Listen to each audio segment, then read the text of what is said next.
जय गुरु जी। स्टार्टिंग मैं वहीं से करूँगा जब गुरु जी ने मुझे अपने उस स्वरूप के दर्शन करवाए थे, जो शिव जी का रूप जिसको हम लोग बोलते हैं गुरु जी, तेरा ही से तेरा गुरु रब।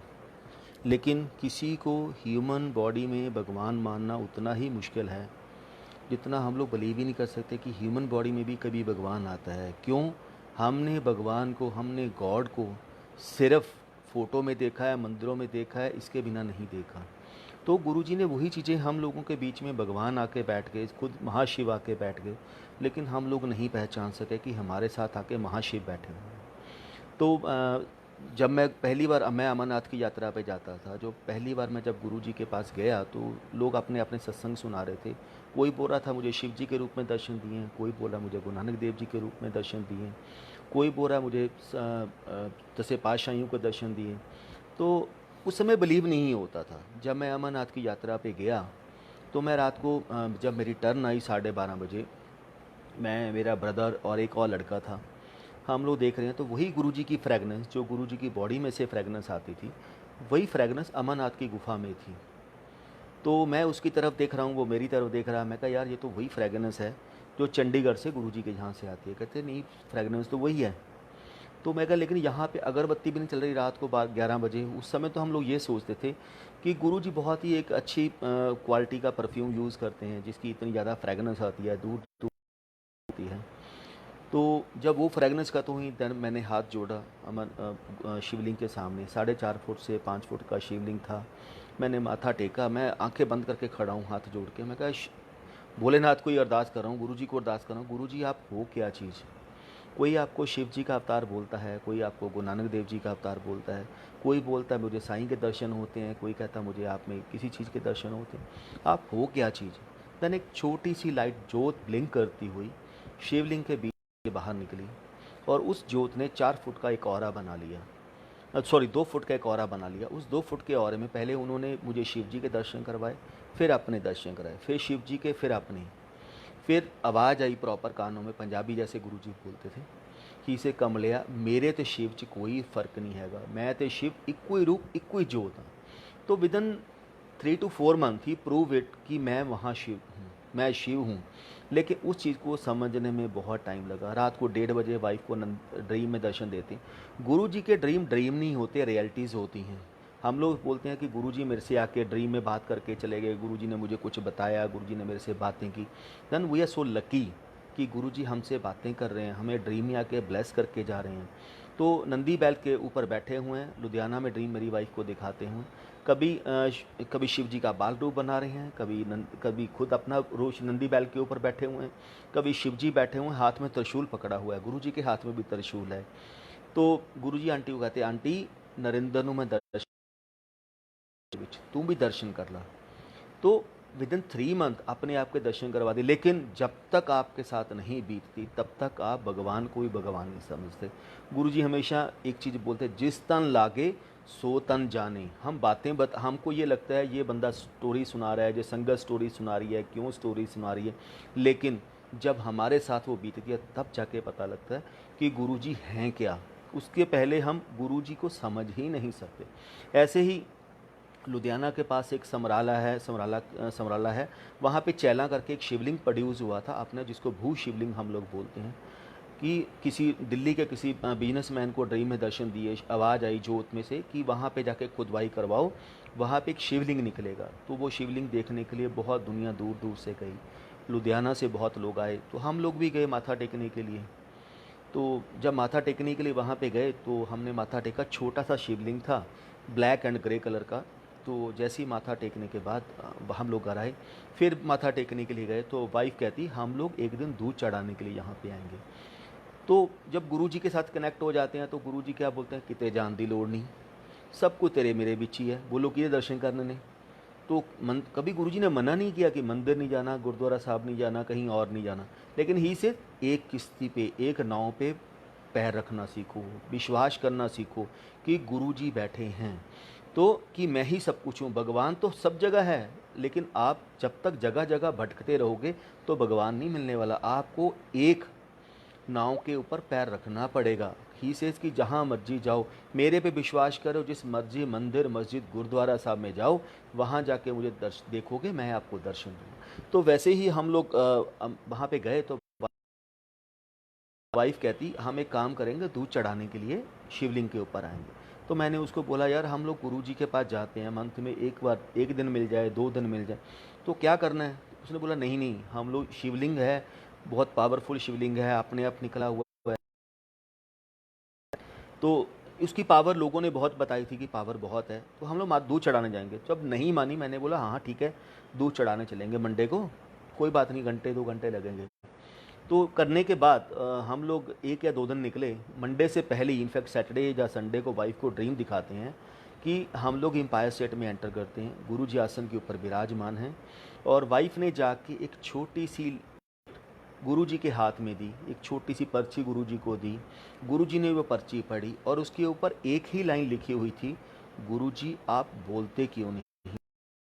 तो गुरुजी इमीडिएटली अपने आसन से उठे और गुरुजी आसन से उठ के अपने रूम में चले गए। तो जितनी संगत थी, पूरा हॉल भरा हुआ था ड्रीम में, तो सारी संगत कहती पता नहीं गुरुजी आंटी ने क्या लव लेटर गुरुजी को पकड़ा दिया, गुरुजी नाराज़ हो गए और गुरुजी अपने रूम में उठ के चले गए। क्यों? गुरुजी कभी जाते नहीं थे ऐसे रूम में। तो जैसे ही वो थोड़ा टाइम के बाद गुरुजी अंदर अपने रूम से बाहर आए, तो गुरुजी के हाथ में एक 12x12 की फ़ोटोग्राफ थी। तो उस फोटोग्राफ को लाके गुरुजी एम्पायर स्टेट में किचन के बाहर डेस्क के ऊपर बैठते थे, तो गुरुजी वहाँ बैठे हुए थे। तो गुरुजी ने वहाँ बैठे बैठे डिम्पल आंटी को, डिम्पल आंटी उरे आ। तो जैसे ही डिम्पल वहाँ पे गई तो गुरुजी ने वो फ़ोटोग्राफ दिखाई, ले आंटी मेरी फ़ोटोग्राफ देख। वो फ़ोटोग्राफ जो दिखाई थी ड्रीम में, वो आज की डेट में भी कहीं पे वो फ़ोटोग्राफ नहीं है। तो फ़ोटोग्राफ देखने लगे, कहते गुरुजी बहुत बढ़िया फ़ोटोग्राफ है, ये तो अलग ही है। कहती आंटी देखी चल। देन देखते देखते वो पूरी फ़ोटो वाइट हो गई, वो पेपर पूरा वाइट हो गया 12x12 का, उसके ऊपर कुछ भी नहीं था। देन वाइफ ने फिर बोला गुरुजी, कहते आंटी देखी चल तू नज़ारे अज गुरुआं दे। फिर तो जैसे ही उन्होंने शुरू किया, देन उसके ऊपर एक छोटा सा गोल्डन कलर का ओम निकलना शुरू हो गया उसके सेंटर में से, और वो गोल्डन कलर का ओम पूरे पेपर के ऊपर सिर्फ गोल्डन कलर का ओम था। तो गुरुजी फिर वो बोल रहे हैं, वाइफ ने कुछ बोलना चाहा, आंटी देखी चल नज़ारे देख बोलना। तो पूरे पेपर के ऊपर गोल्डन कलर का ओम था। चलते चलते वो गोल्डन कलर के बीच में से, ओम के बीच में से एक छोटा सा शिवलिंग प्रोड्यूस होना शुरू हो गया, वही उतना ही साइज़ का शिवलिंग जो चहला में निकला हुआ था वहाँ पे, जहाँ पे हम लोग दर्शन करने के लिए गए थे। तो जैसे ही वो वहाँ पे गए तो उस शिवलिंग को देखा, तो शिवलिंग का साइज़ थोड़ा बड़ा होना शुरू हो गया। कहते गुरुजी कहते आंटी देख नहीं आ रहे फिर आज। तो चलते चलते उसके बीच में कोई आके लेट गया, उस शिवलिंग के बीच में, छोटे से शिवलिंग के बीच में कोई आके लेट गया। तो जैसे ही लेटा तो गुरुजी, डिम्पल वाइफ ने फिर बोला, कहते गुरुजी ये तो कोई लेट गया। कहते आंटी देखता सही, ध्यान ना दे कौन है। तो शिवलिंग का साइज जैसे ही थोड़ा सा बड़ा होना, तो गुरुजी उसके बीच में लेटे हुए हैं। तो गुरुजी उसके बीच में लेटे हुए हैं। तो कहते आंटी देख ला फिर, मेरे बिच ही सब कुछ है, मेरे तो बाहर कुछ नहीं। दुੱਧ ਚੜਾਉਣ ਨਾਲ ਗੁਰੂ ਨਹੀਂ ਮਿਲਣਾ ਹੈਗਾ, ਦੁੱਧ ਚੜਾਉਣ ਨਾਲ ਸ਼ਿਵ ਨਹੀਂ ਮਿਲਣਾ ਹੈਗਾ, ਮੈਂ ਹੀ ਤੈਨੂੰ ਮਿਲ ਗਿਆ। ਤੈਨੂੰ ਕਿਤੇ ਦੁੱਧ ਚੜਾਉਣ ਦੀ ਲੋੜ ਨਹੀਂ, ਤੈਨੂੰ ਕਿਤੇ ਪਾਣੀ चढ़ाने की लोड़ नहीं, क्यों तू मेरे लड़ लग गई। तो ऐसे ही 2017 में, तो 2017 में जॉब चली गई थी, तो बहुत परेशान था। मेरी 25th एनिवर्सरी थी। तो जब आपकी जॉब चली जाती है, आपके बिजनेस में लॉसेस हो जाते हैं, तो कोई भी फंक्शन सेलिब्रेशन करने का मन नहीं करता आपको, चाहे वो आपकी 25th एनिवर्सरी ही क्यों ना हो, बर्थडे क्यों ना हो। तो हम लोग बहुत परेशान थे। अक्टूबर में जॉब गई थी, तो फरवरी में हमारी 25th एनिवर्सरी थी। तो हम लोग यही सोचते थे अब यहाँ पे लुधियाना में आ गए हैं, ना तो कोई संगत जानती है इतना ज़्यादा। दिल्ली में होते थे, संगत भी होती, अगर आपके पास जॉब भी होगी तो सब लोग आपको रिश्तेदारी, कहते हैं ना अगर पैसा है, गुरुजी भी बोलते थे अगर पैसा है तो संगत भी आपको प्यार करती है, अगर आपके पास पैसा नहीं है तो संगत भी आपको प्यार नहीं करती, या लोग भी आपको प्यार नहीं करते, आपके रिलेटिव्स आपको नहीं बुलाएंगे। तो हम लोग ऐसे ही 9 फरवरी को हमारी एनिवर्सरी थी, तो 8 फरवरी को वाइफ में ड्रीम दिखाते हैं वाइफ को। वाइफ ने मुझे सुबह सुबह उठाया 4 बजे, 4 से 4:30 का टाइम होगा। तो जैसे ही उसने मुझे उठाया तो ये फुल ऑफ स्वेटिंग, यानी कि इतने पसीने से पूरे कपड़े भीगे हुए थे इसके। तो सर्दियों का दिन होता है, फरवरी में अच्छी सर्दी होती है, विंटर्स बहुत ज़्यादा होती है, लेकिन इसके पूरे कपड़े भीगे हुए हैं और इसकी पूरी बॉडी शिवरिंग कर रही है। और इससे बोला नहीं जा रहा। तो मैंने जैसे ही इसने मुझे उठाया, मैंने पानी लेके आया, इसको पानी पिलाया, थोड़ा सा नॉर्मलाइज़ किया। तो मैंने कहा चलो एक काम करते हैं, डॉक्टर के पास चलते हैं, क्योंकि कई बार क्या होता है मे बी जिसकी वजह से ये सब कुछ हुआ। तो इसने बोला नहीं नहीं कुछ नहीं है, कुछ सब ठीक है। गुरुजी आए थे, गुरुजी आए थे। जब इतना टाइम करने के बाद इसको आधा घंटा ठीक होने में लगा, संभलने में लगा। आधे घंटे के बाद इसने फिर मुझे पूरा ड्रीम सुनाना शुरू किया। कहती मैं ऐसे ही रात को हम लोग, एक आसन लगा हुआ है, एक चेयर लगी हुई है। तो गुरुजी की चेयर है, वो सिंपल जैसे हम लोग घरों में एक सिंगल चेयर लगा दें, वो चेयर लगी हुई है। कोई सजावट नहीं, कोई कुछ नहीं, क्योंकि गुरुजी ने कभी सजावट के लिए नहीं बोला। ही से गुरुओं का सत्संग भी सिंप्लिसिटी में करो, जितना सत्संग सिंप्लिसिटी में करोगे उतना अच्छा रहता है। तो ताकि उस सेम सत्संग दूसरी पब्लिक भी कर सके। सेम गुरुजी ने लंगर के बारे में बोला, जितना सिंप्लिसिटी लंगर करोगे, एक दाल और एक सब्जी, उतना आप सब लोगों के लिए अच्छा है। ज़्यादा दिखावे में नहीं पड़ना कि मुझे लंगर में ये भी चीज़ें होनी चाहिए, 4 नहीं 5 चीज़ें होनी चाहिए। सिर्फ ही एक दाल, एक सब्जी, एक अचार और रोटी और मीठा, बस यही होना चाहिए, इसके बिना कुछ नहीं होना चाहिए। तो चलते चलते वाइफ कहती है कि आंटी आके उस चेयर के ऊपर बैठ गई। तो आंटी से लड़ रही, आंटी आपको मालूम है ये गुरुजी के लिए आसन लगाया है। वो कहती गुरुजी के लिए कहाँ पे आसन है, ये तो वैसी चेयर पड़ी है। मैं आके बैठ गई। तो वाइफ ने उससे लड़ना शुरू कर दिया, आंटी आप यहाँ से उठ जाओ, ये हमने गुरुजी के लिए लगाई है।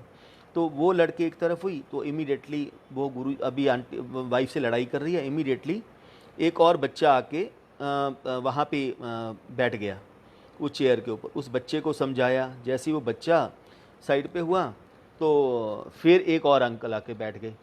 तो ये तीनों से लड़ रही है, तीनों को उठाया, तीनों से उठा के उन तीनों से लड़ रही है। इमीडिएटली गुरुजी चोले में आते हैं और अपने आसन उस चेयर के ऊपर आके बैठ जाते हैं।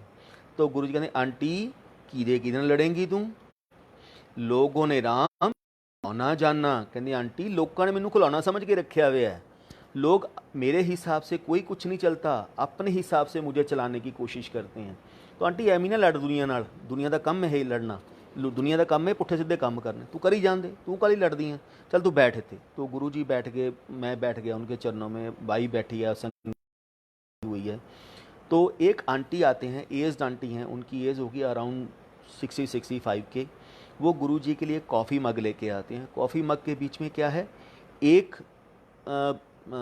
टोस्ट है, ब्रेड टोस्ट है, एक मट्ठी है और एक 10 रुपीज़ हैं, 2 कॉइन्स हैं। उन्होंने लाके गुरुजी को वो मग पकड़ा दिया, कॉफ़ी मग दिया कि गुरुजी ये मैं आपके लिए लेके आया हूँ। गुरुजी ने मग पकड़ा और मग की तरफ देख के कहते ले आंटी, डिम्पल आंटी संभाल के रख, ले आंटी संभाल के रखी।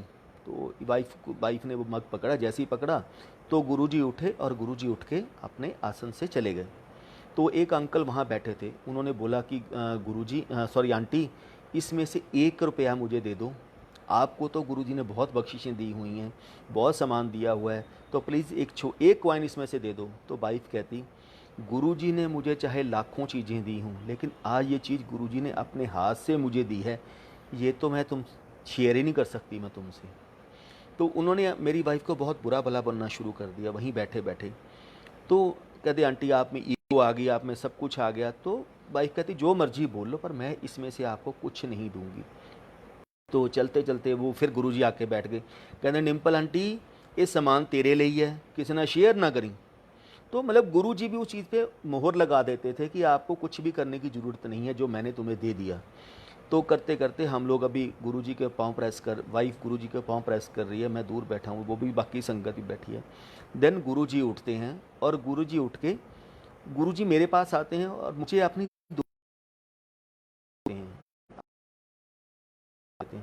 तो ड्रीम वाइफ का था, कहती इतनी फ्रेगनेंस उनकी बॉडी से आ रही थी कि मैं आपको बता नहीं सकती।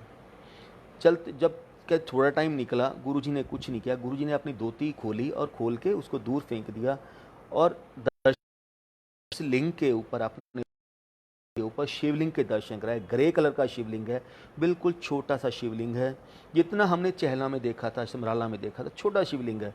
कहते आंटी हजारों साल की तपस्या करने के बाद भी इस ज्योतिर्लिंग के दर्शन मैं किसी को नहीं कर पाता, लेकिन तेरे कर्म चंगे सी, तेरा टाइम पूरा हो गया सी, इसलिए तेनू इस ज्योतिर्लिंग के दर्शन करवा रहे हैं। तो उस लिंग का क्या नाम था वो वाइफ को रिमेंबर नहीं है, लेकिन गुरुजी ने वो दर्शन करवाए। जैसे ही वाइफ को दर्शन करवाने शुरू किए तो वाइफ बेहोश होकर वहीं पे गिर गई। तो गुरुजी मुझे कहते नरेंद्र आंटी तो बेहोश होकर गिर गई, आंटी नूं कहा दर्शन कर ला, फिर पता नहीं ये मौका मिलना है या नहीं मिलना। तो फिर वाइफ रोई जा रही है, रोई जा रही है। तो फिर गुरुजी कहते आंटी दर्शन कर ला, ये मौका तेरे नहीं मिलना हैगा। तो इमीडिएटली फिर वे रोई जा रही है और बेहोश होके। तो गुरुजी मेरी वाइफ की पास आए ड्रीम में, और उन्होंने 2 नेक के पास ऐसे फिंगर्स लगाई और मेरी वाइफ की सोल निकाली, और सोल निकाल के वो सचखंड में ले गए। जब सचखंड में बैठे हैं, सचखंड पूरा दिखाया मेरी वाइफ को, आंटी ये सचखंड है, देख इत्थे मैं रहना वा, धरती ते मैं कदे कदे आना वा, तो मैं यहीं पे रहता हूँ। तो बहुत सुंदर जगह है जो वाइफ को दिखाई। तो वहाँ जाके गुरुजी ने फिर अपने उसी लिंग के दर्शन, उसी ज्योतिर्लिंग के दर्शन कराए। आंटी दर्शन कर ला। तो दर्शन करते करते फिर गुरुजी, वाइफ रोई जा रही है, फिर बेहोश हो गई, कहते आंटी मुड़ के टाइम नहीं मिलना। तो लेकिन जो मेरे सचखंड में आता, जिसको मैं लेके आता हूँ, उसको एक बेटा जरूर ब्लेस करता हूँ। आंटी एक मुंडा होर ले ला। तो कहते गुरुजी एक ही बेटा है, उसकी लाइफ आपके हवाले है, उसके ऊपर मेहर बना के रखना, हमारे ऊपर मेहर बना के रखना, और कुछ नहीं चाहिए। तो गुरु ही खुश है, जा आंटी ऐश कर, कल्याण करता। तो मतलब 25th एनिवर्सरी का इससे बड़ा गिफ्ट आपकी लाइफ में नहीं हो सकता। तो कई बार हम लोग जैसे एम्पायर स्टेट बैठे होते थे या जलंधर बैठे होते थे, गुरुजी बोलते थे सत्संग सुनाओ संगत नू। कोई नई संगत आती थी, उसको सत्संग सुनाते थे। तो वो कई संगत ऐसी भी आती थी, हमसे पूछ लेते सत्संग करने के बाद आपको पर सेशन कितने पैसे मिलते हैं। तो गुरुजी को सब कुछ पता होता था। गुरुजी डेस्क के ऊपर बैठे होते थे, कोई गल नहीं दसांगे किन्ने पैसे लेंदे, टाइम आएगा तो खुद खड़ा होकर सत्संग सुनाएगा। ही से लागे सो तन जाने, जिद ना बीतदी है उन्होंने पता लगता गुरु की चीज़ है। बाकी लोगों के लिए तो कहानी है, लेकिन जब खुद के ऊपर पड़ती है तब जाके पता लगता गुरु है क्या चीज़। तो हम लोग कई बार लंगर को लेके बात करते हैं। तो ऐसे ही एक बार किसी संगत से गुरुजी कहीं शादी पे गए हुए थे। गुरुजी ने रात को शादी से लेट आए, तो सुदाम जी होते थे, 3-4 लोग थे एम्पायर स्टेट में, तो लंगर करने लगे। सुदाम जी का एक अलग कनेक्शन था, जो जलंधर में सेवादार थे, कनेक्शन था। तो गुरुजी का सबके साथ अलग कनेक्शन है। जैसे वो बैठे खाना खा रहे हैं, तो खाना खाते खाते उनको क्या दिखाते हैं कि 4 बंदे थाली खा रहे हैं हम लोग, लेकिन हमारे साथ एक और बैठा है, लंबी उनके दाढ़ी है, जो हमारे साथ बैठ के लंगर खा रहे हैं। तो लंगर खाते खाते वो दाल, उनकी दाल, वो हाथ से दाल खा रहे हैं, दूसरे चमचे से खा रहे हैं संगत, और वो दाल से वो खा रहे हैं दाल को।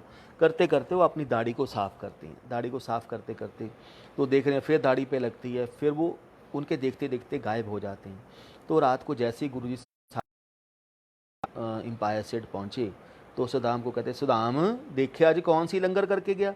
तो तब तक सुदाम जी ने किसी को बताया भी नहीं था कि आपके साथ लंगर कौन करके गया, कि मैंने क्या देखा था। तो गुरुजी हंसने लग गए, कहते सुदाम पता कौन सी हो। कहते नहीं गुरुजी।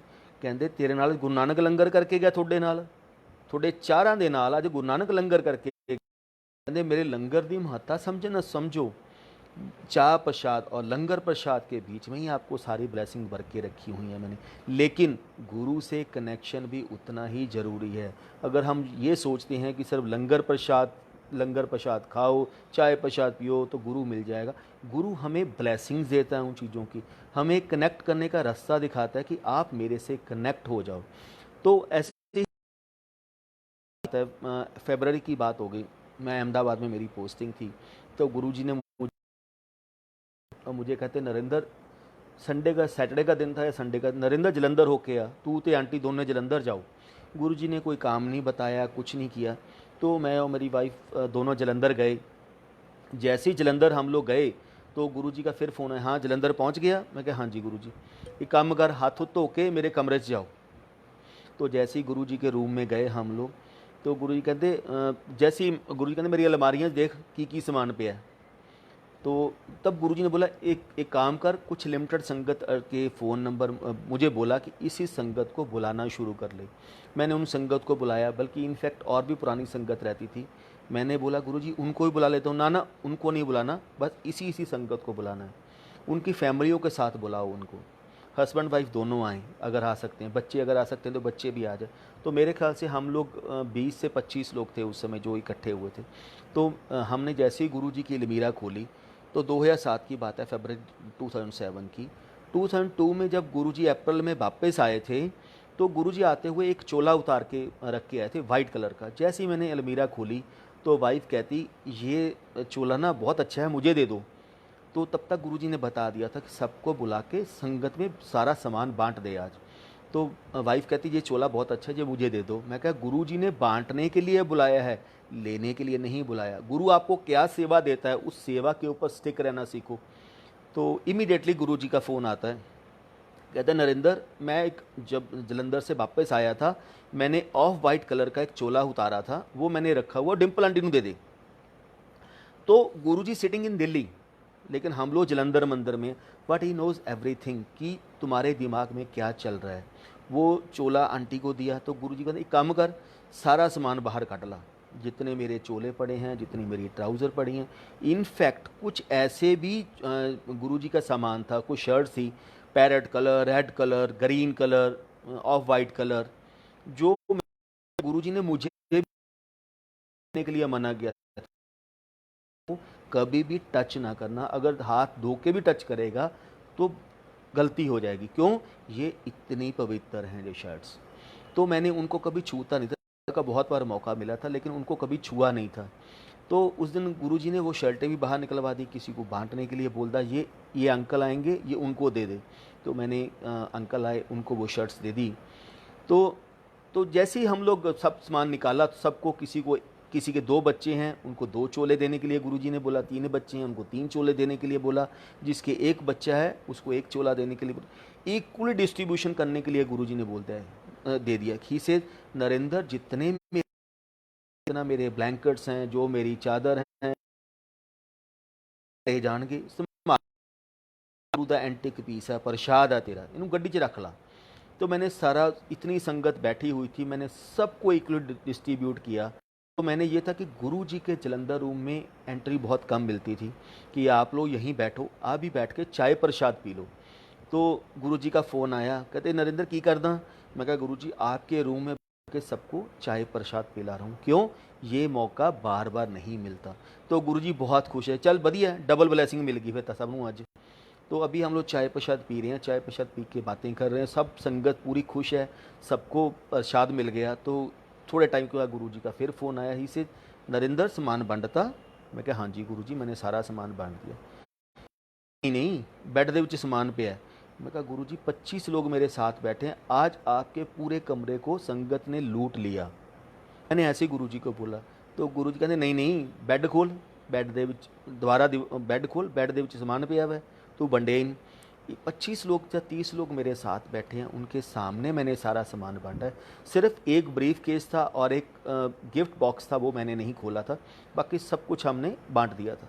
तो लेकिन दोबारा संगत के सामने जैसे ही बेड खोला, उसके बीच में, क्योंकि मैंने अपने लिए कुछ नहीं लिया था, मैंने एक भी शर्ट नहीं ली थी। क्यों?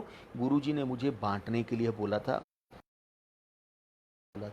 इनफैक्ट गुरुजी का पहना हुआ वेलवेट कलर का, जो बेटा, जो बोला गुरुजी ने, ये तेरे दे देना, ये अक्षय के लिए पहनया करेगा इसे। गुरुजी ने कुछ नहीं लिया, सब बोला गुरुजी ने बांट दिया। जैसे बोला, एक लिफाफा उसके बीच में से, जो जैसे ही मैंने उस लिफाफे में से खोला, उसमें 2 ट्राउज़र और 3 शर्ट। तो गुरुजी भी लाइन पे ही थे। गुरुजी कहते, मिलया की निकलिया? मैं कहा, गुरुजी 2 ट्राउज़र ने और 3 टी शर्ट हैं। ही से, एक टी शर्ट, एक ट्राउज़र तेरा प्रसाद है, बाकी एक इसको दे दे, एक इसको दे दे, एक इसको दे दे। गुरुजी ने खड़े खड़े वो सारा सामान बंटवा दिया। मतलब गुरुजी सब कुछ जानते हैं कि किस वक्त आपको क्या देना है, किस वक्त आपको क्या नहीं देना। लेकिन जो आपकी किस्मत में है, जो आपको प्रसाद देना है, वो आपको ऐसे ही जब मैं अहमदाबाद जाना था 2006, तो गुरुजी के पास हम लोग दिवाली के बाद, जन्मदिन के बाद शिफ्ट करना था, बट दिवाली पे हम लोग गुरुजी के पास माथा टेकने के लिए आए, ब्लेसिंग लेने के लिए आए। तो उसके बाद हमने जो मेरे साथ कलीग था वो भी था, तो उसकी कार लेके हमने अहमदाबाद जाना था। तो गुरुजी कहते, हाँ की प्रोग्राम फिर अहमदाबाद, कार लेके जाना है दिवाली के बाद। तो दिवाली के अभी जलंधर से चलेंगे गुरुजी, तो अप्रॉक्सीमेटली 1600 किलोमीटर है जलंधर से, 1600 से 1650 किलोमीटर है। तो गुरुजी रास्ते में एक स्टे करेंगे, क्योंकि 700-800 किलोमीटर से ज़्यादा नहीं जा सकते। तो गुरुजी कहते नहीं नहीं, एक दिन लगना है। मैं कहा गुरुजी 1650 किलोमीटर है गुरुजी, 2 दिन तो मिनिमम लगेंगे, क्योंकि एक दिन रास्ते में स्टे करना पड़ेगा, चाहे जयपुर कर ले। तो गुरु कहते गुरु टोकी ਦੀ ਨਹੀਂ ਹੁੰਦੀ, गुरुआं ਦੀ ਗੱਲ ਨੂੰ हमेशा यस सर कहीदा ਹੁੰਦਾ है। इतनी हिम्मत नहीं होती थी दोबारा आप उन चीज़ों को, ठीक है जैसे आप बोलोगे वैसे ही पहुंचेंगे। तो हम लोग दिवाली के बाद जलंधर से चले। रात को 12 बजे हम लोग आउटर पे थे जयपुर में। हमने ढाबे पे रात को डिनर किया। डिनर करने के बाद मैंने बोला एक काम करता हूँ, मैं गाड़ी चलाता हूँ। Jaipur to Udaipur is a 550 kilometre approximately. हमारा नया हाईवे बना, उसको छोड़ के हमने एक रोड है, जयपुर टू उदयपुर रोड है, वो रोड हमने पकड़ ली। वो जंगल के बीच में से जा, तो उस रोड के बीच में हमें कहीं पे भी मेरे ख्याल 250-300 किलोमीटर तक हमें कोई भी व्हीकल नहीं मिला, कुछ नहीं मिला।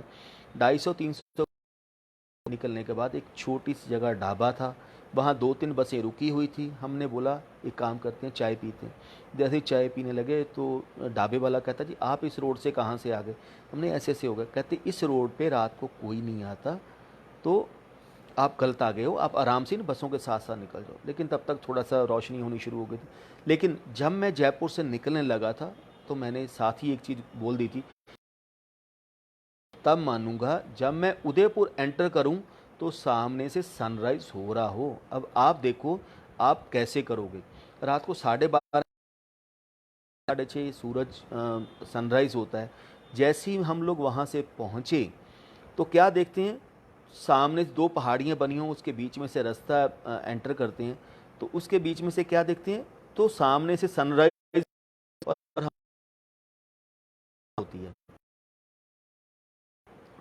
अराउंड 10:30 या 11 बजे हम लोग अहमदाबाद पहुँचे। अपना ब्रेकफास्ट किया, हम लोग सो गए। ये भी नहीं सोचा कि हमें 3 हम लोग थे इकट्ठे, लड़के गए थे उस समय, तीनों में से किसी ने भी सो के नहीं देखा। तो जब आने के लिए तो गुरुजी का फ़ोन आता है अराउंड मुझे 10:30-11 बजे अहमदाबाद ही से। तो जैसे ही गुरु को प्रणाम किया फिर देन आई कैलकुलेट इससे नॉन स्टॉप 1650 किलोमीटर 20 घंटे में हम लोगों ने पूरा किया। तो मैं कहा गुरुजी 20 घंटे लगे थे। गुरु कहते देख ला तू कहता सी 2 दिन लगणगे, ਅਸੀਂ ਤੈਨੂੰ ਕਿਹਾ ਸੀ ਇੱਕ ਦਿਨ 'ਚ 1 दिन लगेगा। ही से तेरे ਤਾਂ ਅਸੀਂ 1 दिन भी पूरा नहीं होने ਦਿੱਤਾ, 20 घंटे ਦੇ ਵਿੱਚ ਤੈਨੂੰ ਅਸੀਂ ਉੱਥੇ पहुंचाता। तो मतलब गुरु जी से जब गुरु जी आपको ब्लेस करते हैं, गुरु अपने पास बुलाते हैं, तो सिटीज़ के सिटी, रस्तियों के रस्ते, किलोमीटर्स के किलोमीटर्स आपके काट देते हैं। तो वो अपनी संगत का बहुत ध्यान रखते हैं। तो ऐसे ही अहमदाबाद से जब मैं एक बार आना था तो मुझे थर्सडे को लुधियाना जाने के लिए गुरुजी ने हमेशा बैन करके रखा हुआ था। तो अहमदाबाद से दिल्ली आएगा, आंटी लुधियाना से दिल्ली आएगी, तो यहीं पे आप रहोगे बड़े मंदिर में, और सारा राशन गुड़गांव कोर्ट से, बिग बाज़ार से शॉपिंग करके देनी है और उसके बाद चले जाना है। आया, मुझे बहुत ज़रूरी काम था, मुझे लुधियाना जाना था। तो मैं थर्सडे को आया, माथा टेका। गुरु कहते की प्रोग्राम? मैं कहा गुरुजी मुझे लुधियाना में है, कुछ बैंक का काम है, तो मैं इसलिए मंडे को मेरी वापसी है, फ़्लाइट है दिल्ली टू भोपाल या इंदौर की फ़्लाइट थी मेरी, शाम को 5:30 इंडियन एयरलाइन। तो गुरुजी कहते तो एक काम करी, कुछ सीढ़ियाँ भेज दे फिर नमियाँ। गुरुजी को मुझे कभी गुरुजी ने ये नहीं बोला कि तू शब्दों की सीढ़ी लेके आया कर। ही से तेरी ड्यूटी ये की है, पंजाबी गाने लेटेस्ट और कॉमेडी जो होते हैं, कॉमेडी सीरीज़ होते हैं, उनके सीडीज़ उन्हें मेरे लिए लेके आनी है।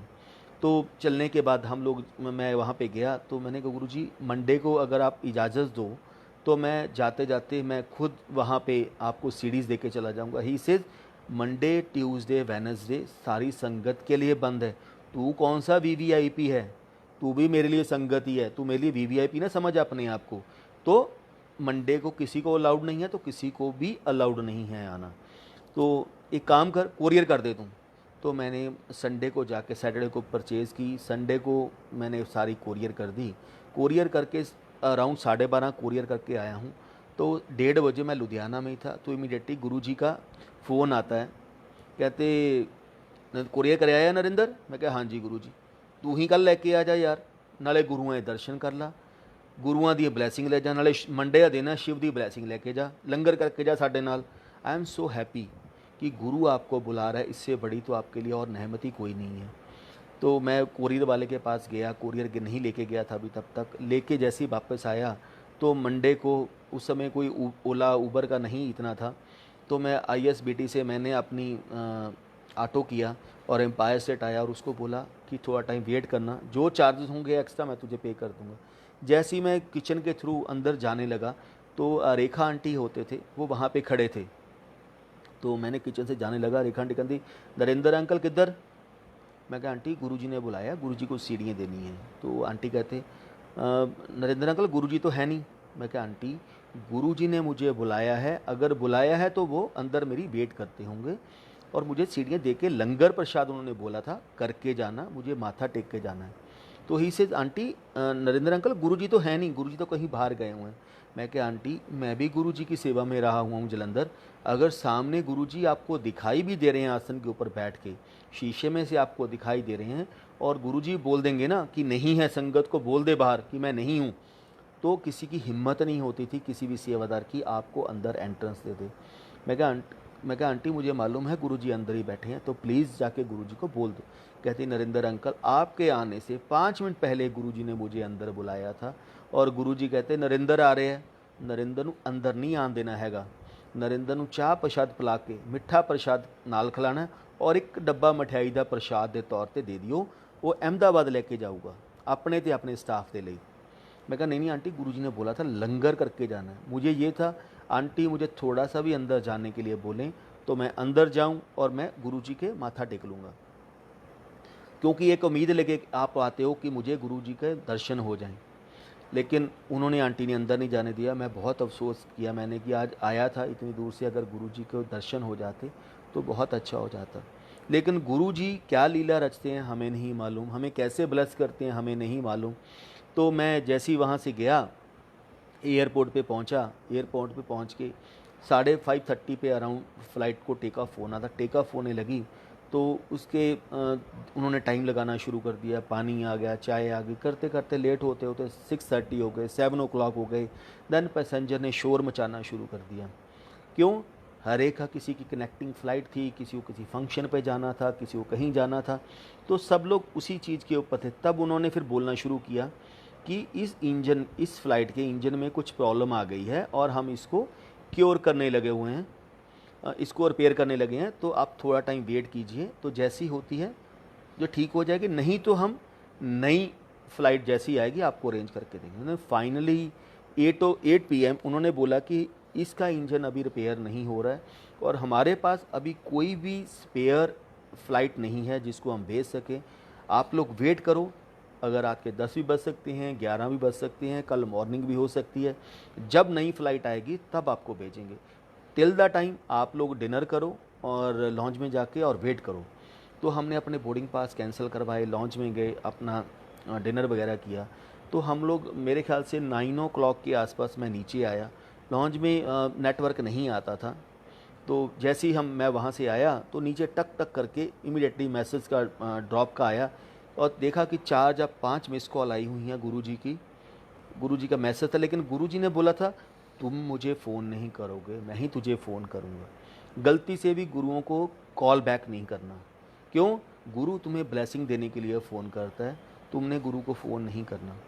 तो मैं वेट ही कर सकता था, इसके बिना तो और कुछ नहीं कर सकता। अराउंड 9:05 या 9:10 के आसपास गुरुजी का दोबारा फ़ोन आया। तो जैसे ही फ़ोन आया मैंने गुरुजी को प्रणाम किया। मैं कहा गुरुजी पैरी पैना। दैन ही सेज हाँ कित्थे? मैं कहा गुरुजी एयरपोर्ट ते। क्यों? जहाज़ चलिया नहीं, ख़राब हो गया? He knows everything. मैं कहा हाँ जी गुरुजी। कहते नरेंद्र अगर मैं तेनू अज दर्शन दे दिंदा ना तो जहाज़ खराब नहीं होना सी, लेकिन अज तू इस फ्लाइट दे विच जा रहा सी, इस मैनू पूरी फ़्लाइट ब्लैस करनी पैगी। अगर तू इस फ्लाइट च ना जा रहा हुंदा ਅੱਜ ਇਹ ਫਲਾਈਟ ਕਰੈਸ਼ ਹੋਣੀ ਸੀ। ਉਹ ਜਿੰਨੇ ਪੈਸੇਂਜਰ ਇਹਦੇ ਵਿੱਚ ਸੀ ਸਭ ਦੀ ਡੈਥ ਲਿਖੀ ਹੋਈ ਸੀ। ਅੱਜ ਇੱਕ ਤੇਰੇ ਕਾਰਨ ਮੈਨੂੰ ਪੂਰੀ ਦੀ ਪੂਰੀ ਫਲਾਈਟ ਬਲੈਸ ਕਰਨੀ ਪੈ ਗਈ। ਕਹਿੰਦੇ ਰੱਬ 90% ਕਰਮ ਤੁਹਾਡੇ ਕਿਉਰ ਕਰਦਾ ਹੈ। ਕਹਿੰਦੇ ਹੀ ਸੇਜ਼ ਕਿ ਮੈਂ 90% ਤੁਹਾਡੇ ਮਾੜੇ ਕਰਮਾਂ ਨੂੰ ਕਿਉਰ ਕਰ ਦਿੰਦਾ, ਲੇਕਿਨ 10% ਦਾ ਤੁਹਾਨੂੰ ਭੁਗਤਾਨ ਕਰਨਾ ਹੀ ਕਰਨਾ ਪੈਣਾ। ਕਹਿੰਦਾ ਨਰਿੰਦਰ ਜੀ ਤਾਂ ਹੀ ਮੈਂ ਤੈਨੂੰ ਦਰਸ਼ਨ ਨਹੀਂ ਦਿੱਤੇ ਹੈਗੇ ਅੱਜ। ਕਿਉਂ? ਜੇ ਮੈਂ ਤੈਨੂੰ ਦਰਸ਼ਨ ਦਿੰਦਾ ਅੱਜ ਜਹਾਜ਼ ਇੰਜਨ ਦੇ ਵਿੱਚ ਵੀ ਕਹਿੰਦੇ ਕੋਈ ਪ੍ਰੋਬਲਮ ਨਹੀਂ ਆਣੀ ਸੀ, ਲੇਕਿਨ ਜੇ ਮੈਂ ਇਹ ਕਰਦਾ ਤਾਂ ਮੈਂ ਆਪਣੇ ਲਿਖੇ ਹੋਏ ਲੇਖਾਂ ਦੇ ਵਿੱਚ ਮੇਖ ਮਾਰ ਦਿੰਦਾ ਕਿ ਹੀ ਸੇਜ਼ ਉੱਪਰ ਵੀ ਲਿਖਣ ਵਾਲਾ ਮੈਂ ਹਾਂ ਤੇ ਨੀਚੇ ਵੀ ਲਿਖਣ ਵਾਲਾ ਮੈਂ ਹਾਂ। ਮੈਂ ਰੀਰਾਈਟ ਕਰ ਸਕਦਾ ਕਰਮਾਂ ਨੂੰ, ਲੇਕਿਨ ਕਿਤੇ ਨਾ ਕਿਤੇ ਮੈਨੂੰ ਭੁਗਤਾਨ ਕਰਨਾ ਪੈਂਦਾ ਵੈ। ਹੀ ਸੇਜ਼ ਇਸ ਲਈ ਮੈਂ ਤੇਰੀ ਫਲਾਈਟ ਹੀ ਖਰਾਬ ਕਰਤੀ। ਦੈਨ ਅਭੀ ਗੁਰੂ ਜੀ ਗੱਲਾਂ ਹੀ ਕਰਨ ਗੱਲ ਕਰਦੇ ਕਹਿੰਦੇ ਹੁਣ ਕੁਛ ਨਹੀਂ, ਹੁਣ 9:35 ਤੇ ਤੇਰੀ ਫਲਾਈਟ ਚੱਲੇਗੀ ਔਰ 11:30 ਵਜੇ ਤੇਰੀ ਫਲਾਈਟ ਇੰਦੌਰ ਜਾਂ ਭੋਪਾਲ ਜਿੱਥੇ ਜਾਣਾ ਸੀ ਉੱਥੇ ਪਹੁੰਚੇਗੀ। ਸੇਮ ਹਜੇ ਗੁਰੂ ਜੀ ਗੱਲ ਹੀ ਕਰ ਰਹੇ ਨੇ, ਕਰਦੇ ਕਰਦੇ ਇਮੀਡੀਏਟਲੀ ਉਹ ਅਨਾਊਂਸ ਕਰਤਾ ਕਿ ਫਲਾਈਟ ਨਵੀਂ ਫਲਾਈਟ ਅਰੇਂਜ ਹੋ ਗਈ, ਤੁਸੀਂ ਲੋਕ ਆਪਣਾ ਦੁਬਾਰਾ ਬੋਰਡਿੰਗ ਪਾਸ ਲਓ ਔਰ ਚੈੱਕ ਇਨ ਕਰੋ। ਚੈੱਕ ਇਨ ਕੀਤੇ, ਰਾਤ 11:30 ਵਜੇ ਪਹੁੰਚੀ। ਤਾਂ ਅਗਲੇ ਦਿਨ ਜਦੋਂ ਪਹੁੰਚ ਗਿਆ, ਅਗਲੇ ਦਿਨ ਫਿਰ ਦੁਬਾਰਾ ਗੁਰੂ ਜੀ ਦਾ ਫੋਨ ਆਇਆ। ਹੀ ਸੇ ਦੇਖਿਆ ਨਰਿੰਦਰ, ਕਈ ਵਾਰ ਰੱਬ ਇੰਨਾ ਮਜਬੂਰ ਹੋ ਜਾਂਦਾ ਵੈ ਕਿ ਇੱਕ ਭਗਤ ਦੇ ਕਾਰਨ, ਇੱਕ ਸੰਗਤ ਦੇ ਕਾਰਨ ਮੈਨੂੰ ਇੰਨੀਆਂ ਜਾਨਾਂ ਬਲੈਸ ਕਰਨੀਆਂ ਪੈਂਦੀਆਂ। ਇਸ ਤੋਂ ਉੱਤੇ ਕੋਈ ਨਹੀਂ ਕੁਝ ਕਰਦਾ। ਹੀ ਸੇ ਕੌਣ ਕਰ ਸਕਦਾ ਹੈ? ਸਿਰਫ ਰੱਬ ਕਰ ਸਕਦਾ। ਤੇਰਾ ਗੁਰੂ ਰੱਬ ਹੈ, ਤੇਰਾ ਗੁਰੂ ਓਮ ਹੈ, ਏਕ ਓਂਕਾਰ ਹੈ, ਤੇਰਾ ਗੁਰੂ ਲਾਈਟ ਹੈ। ਮੇਰੇ ਤੋਂ ਉੱਤੇ ਇਸ ਸੰਸਾਰ ਦੇ ਵਿੱਚ ਕੋਈ ਨਹੀਂ ਹੈਗਾ। ਆਪਾਂ ਲੋਕ ਲੰਗਰ ਦੀ ਮਹੱਤਤਾ ਆਪਾਂ ਕਹਿੰਦੇ ਹਾਂ ਕਿ ਆਪਾਂ ਘਰੇ ਵੀ ਅਗਰ ਗੁਰੂ ਜੀ ਨੂੰ ਭੋਗ ਲਾਉਂਦੇ ਹਾਂ, ਗੁਰੂ ਜੀ ਨੂੰ ਘਰੇ ਵੀ ਪ੍ਰਸ਼ਾਦ ਲਾਉਂਦੇ ਹਾਂ, ਤਾਂ ਗੁਰੂ ਜੀ ਉਹਨੂੰ ਵੀ ਭੋਗ ਲਗਾ ਕੇ ਜਾਂਦੇ ਨੇ। ਮੈਂ ਜਦੋਂ ਅਹਿਮਦਾਬਾਦ ਸੀ ਤਾਂ ਅਹਿਮਦਾਬਾਦ ਨੋਰਮਲ ਖਾਣਾ ਖਾਣਾ ਗੁਰੂ ਜੀ ਨਾਲ ਡੇਲੀ ਦਾ ਗੱਲ ਹੁੰਦੀ ਸੀ, ਬਟ ਨੋਰਮਲ ਮੈਨੂੰ ਕਦੇ ਵੀ ਗੁਰੂ ਜੀ ਦਾ ਸ਼ਾਮ ਨੂੰ 6:30 ਤੋਂ ਬਾਅਦ ਜਾਂ 6-6:30 ਤੋਂ ਬਾਅਦ ਕਦੇ ਵੀ ਮੈਨੂੰ ਗੁਰੂ ਜੀ ਦਾ ਫ਼ੋਨ ਨਹੀਂ ਆਇਆ। ਅਤੇ ਇੱਕ ਦਿਨ ਮੇਰਾ ਬਹੁਤ ਮਨ ਕੀਤਾ ਐਜ਼ ਏ ਨਾਰਥ ਇੰਡੀਅਨ, ਮੈਂ ਸਾਗ ਮੱਕੀ ਦੀ ਰੋਟੀ ਕੜੀ, ਕਿਉਂਕਿ ਗੁਜਰਾਤੀ ਤਾਂ ਮਿੱਠੀ ਕੜੀ ਹੁੰਦੀ ਹੈ, ਵਾਈਟ ਕੜੀ ਹੁੰਦੀ ਹੈ, ਬਹੁਤ ਮਿੱਠੀ ਹੁੰਦੀ ਹੈ। ਮੈਂ ਕਿਹਾ ਆਪਣੀ ਵਾਈਫ ਨੂੰ ਕਿਹਾ ਕਿ ਮੈਨੂੰ ਨਾ ਕੜੀ ਬਣਾਉਣਾ ਸਿਖਾ, ਪੰਜਾਬੀ ਕੜੀ ਆਪਣੀ।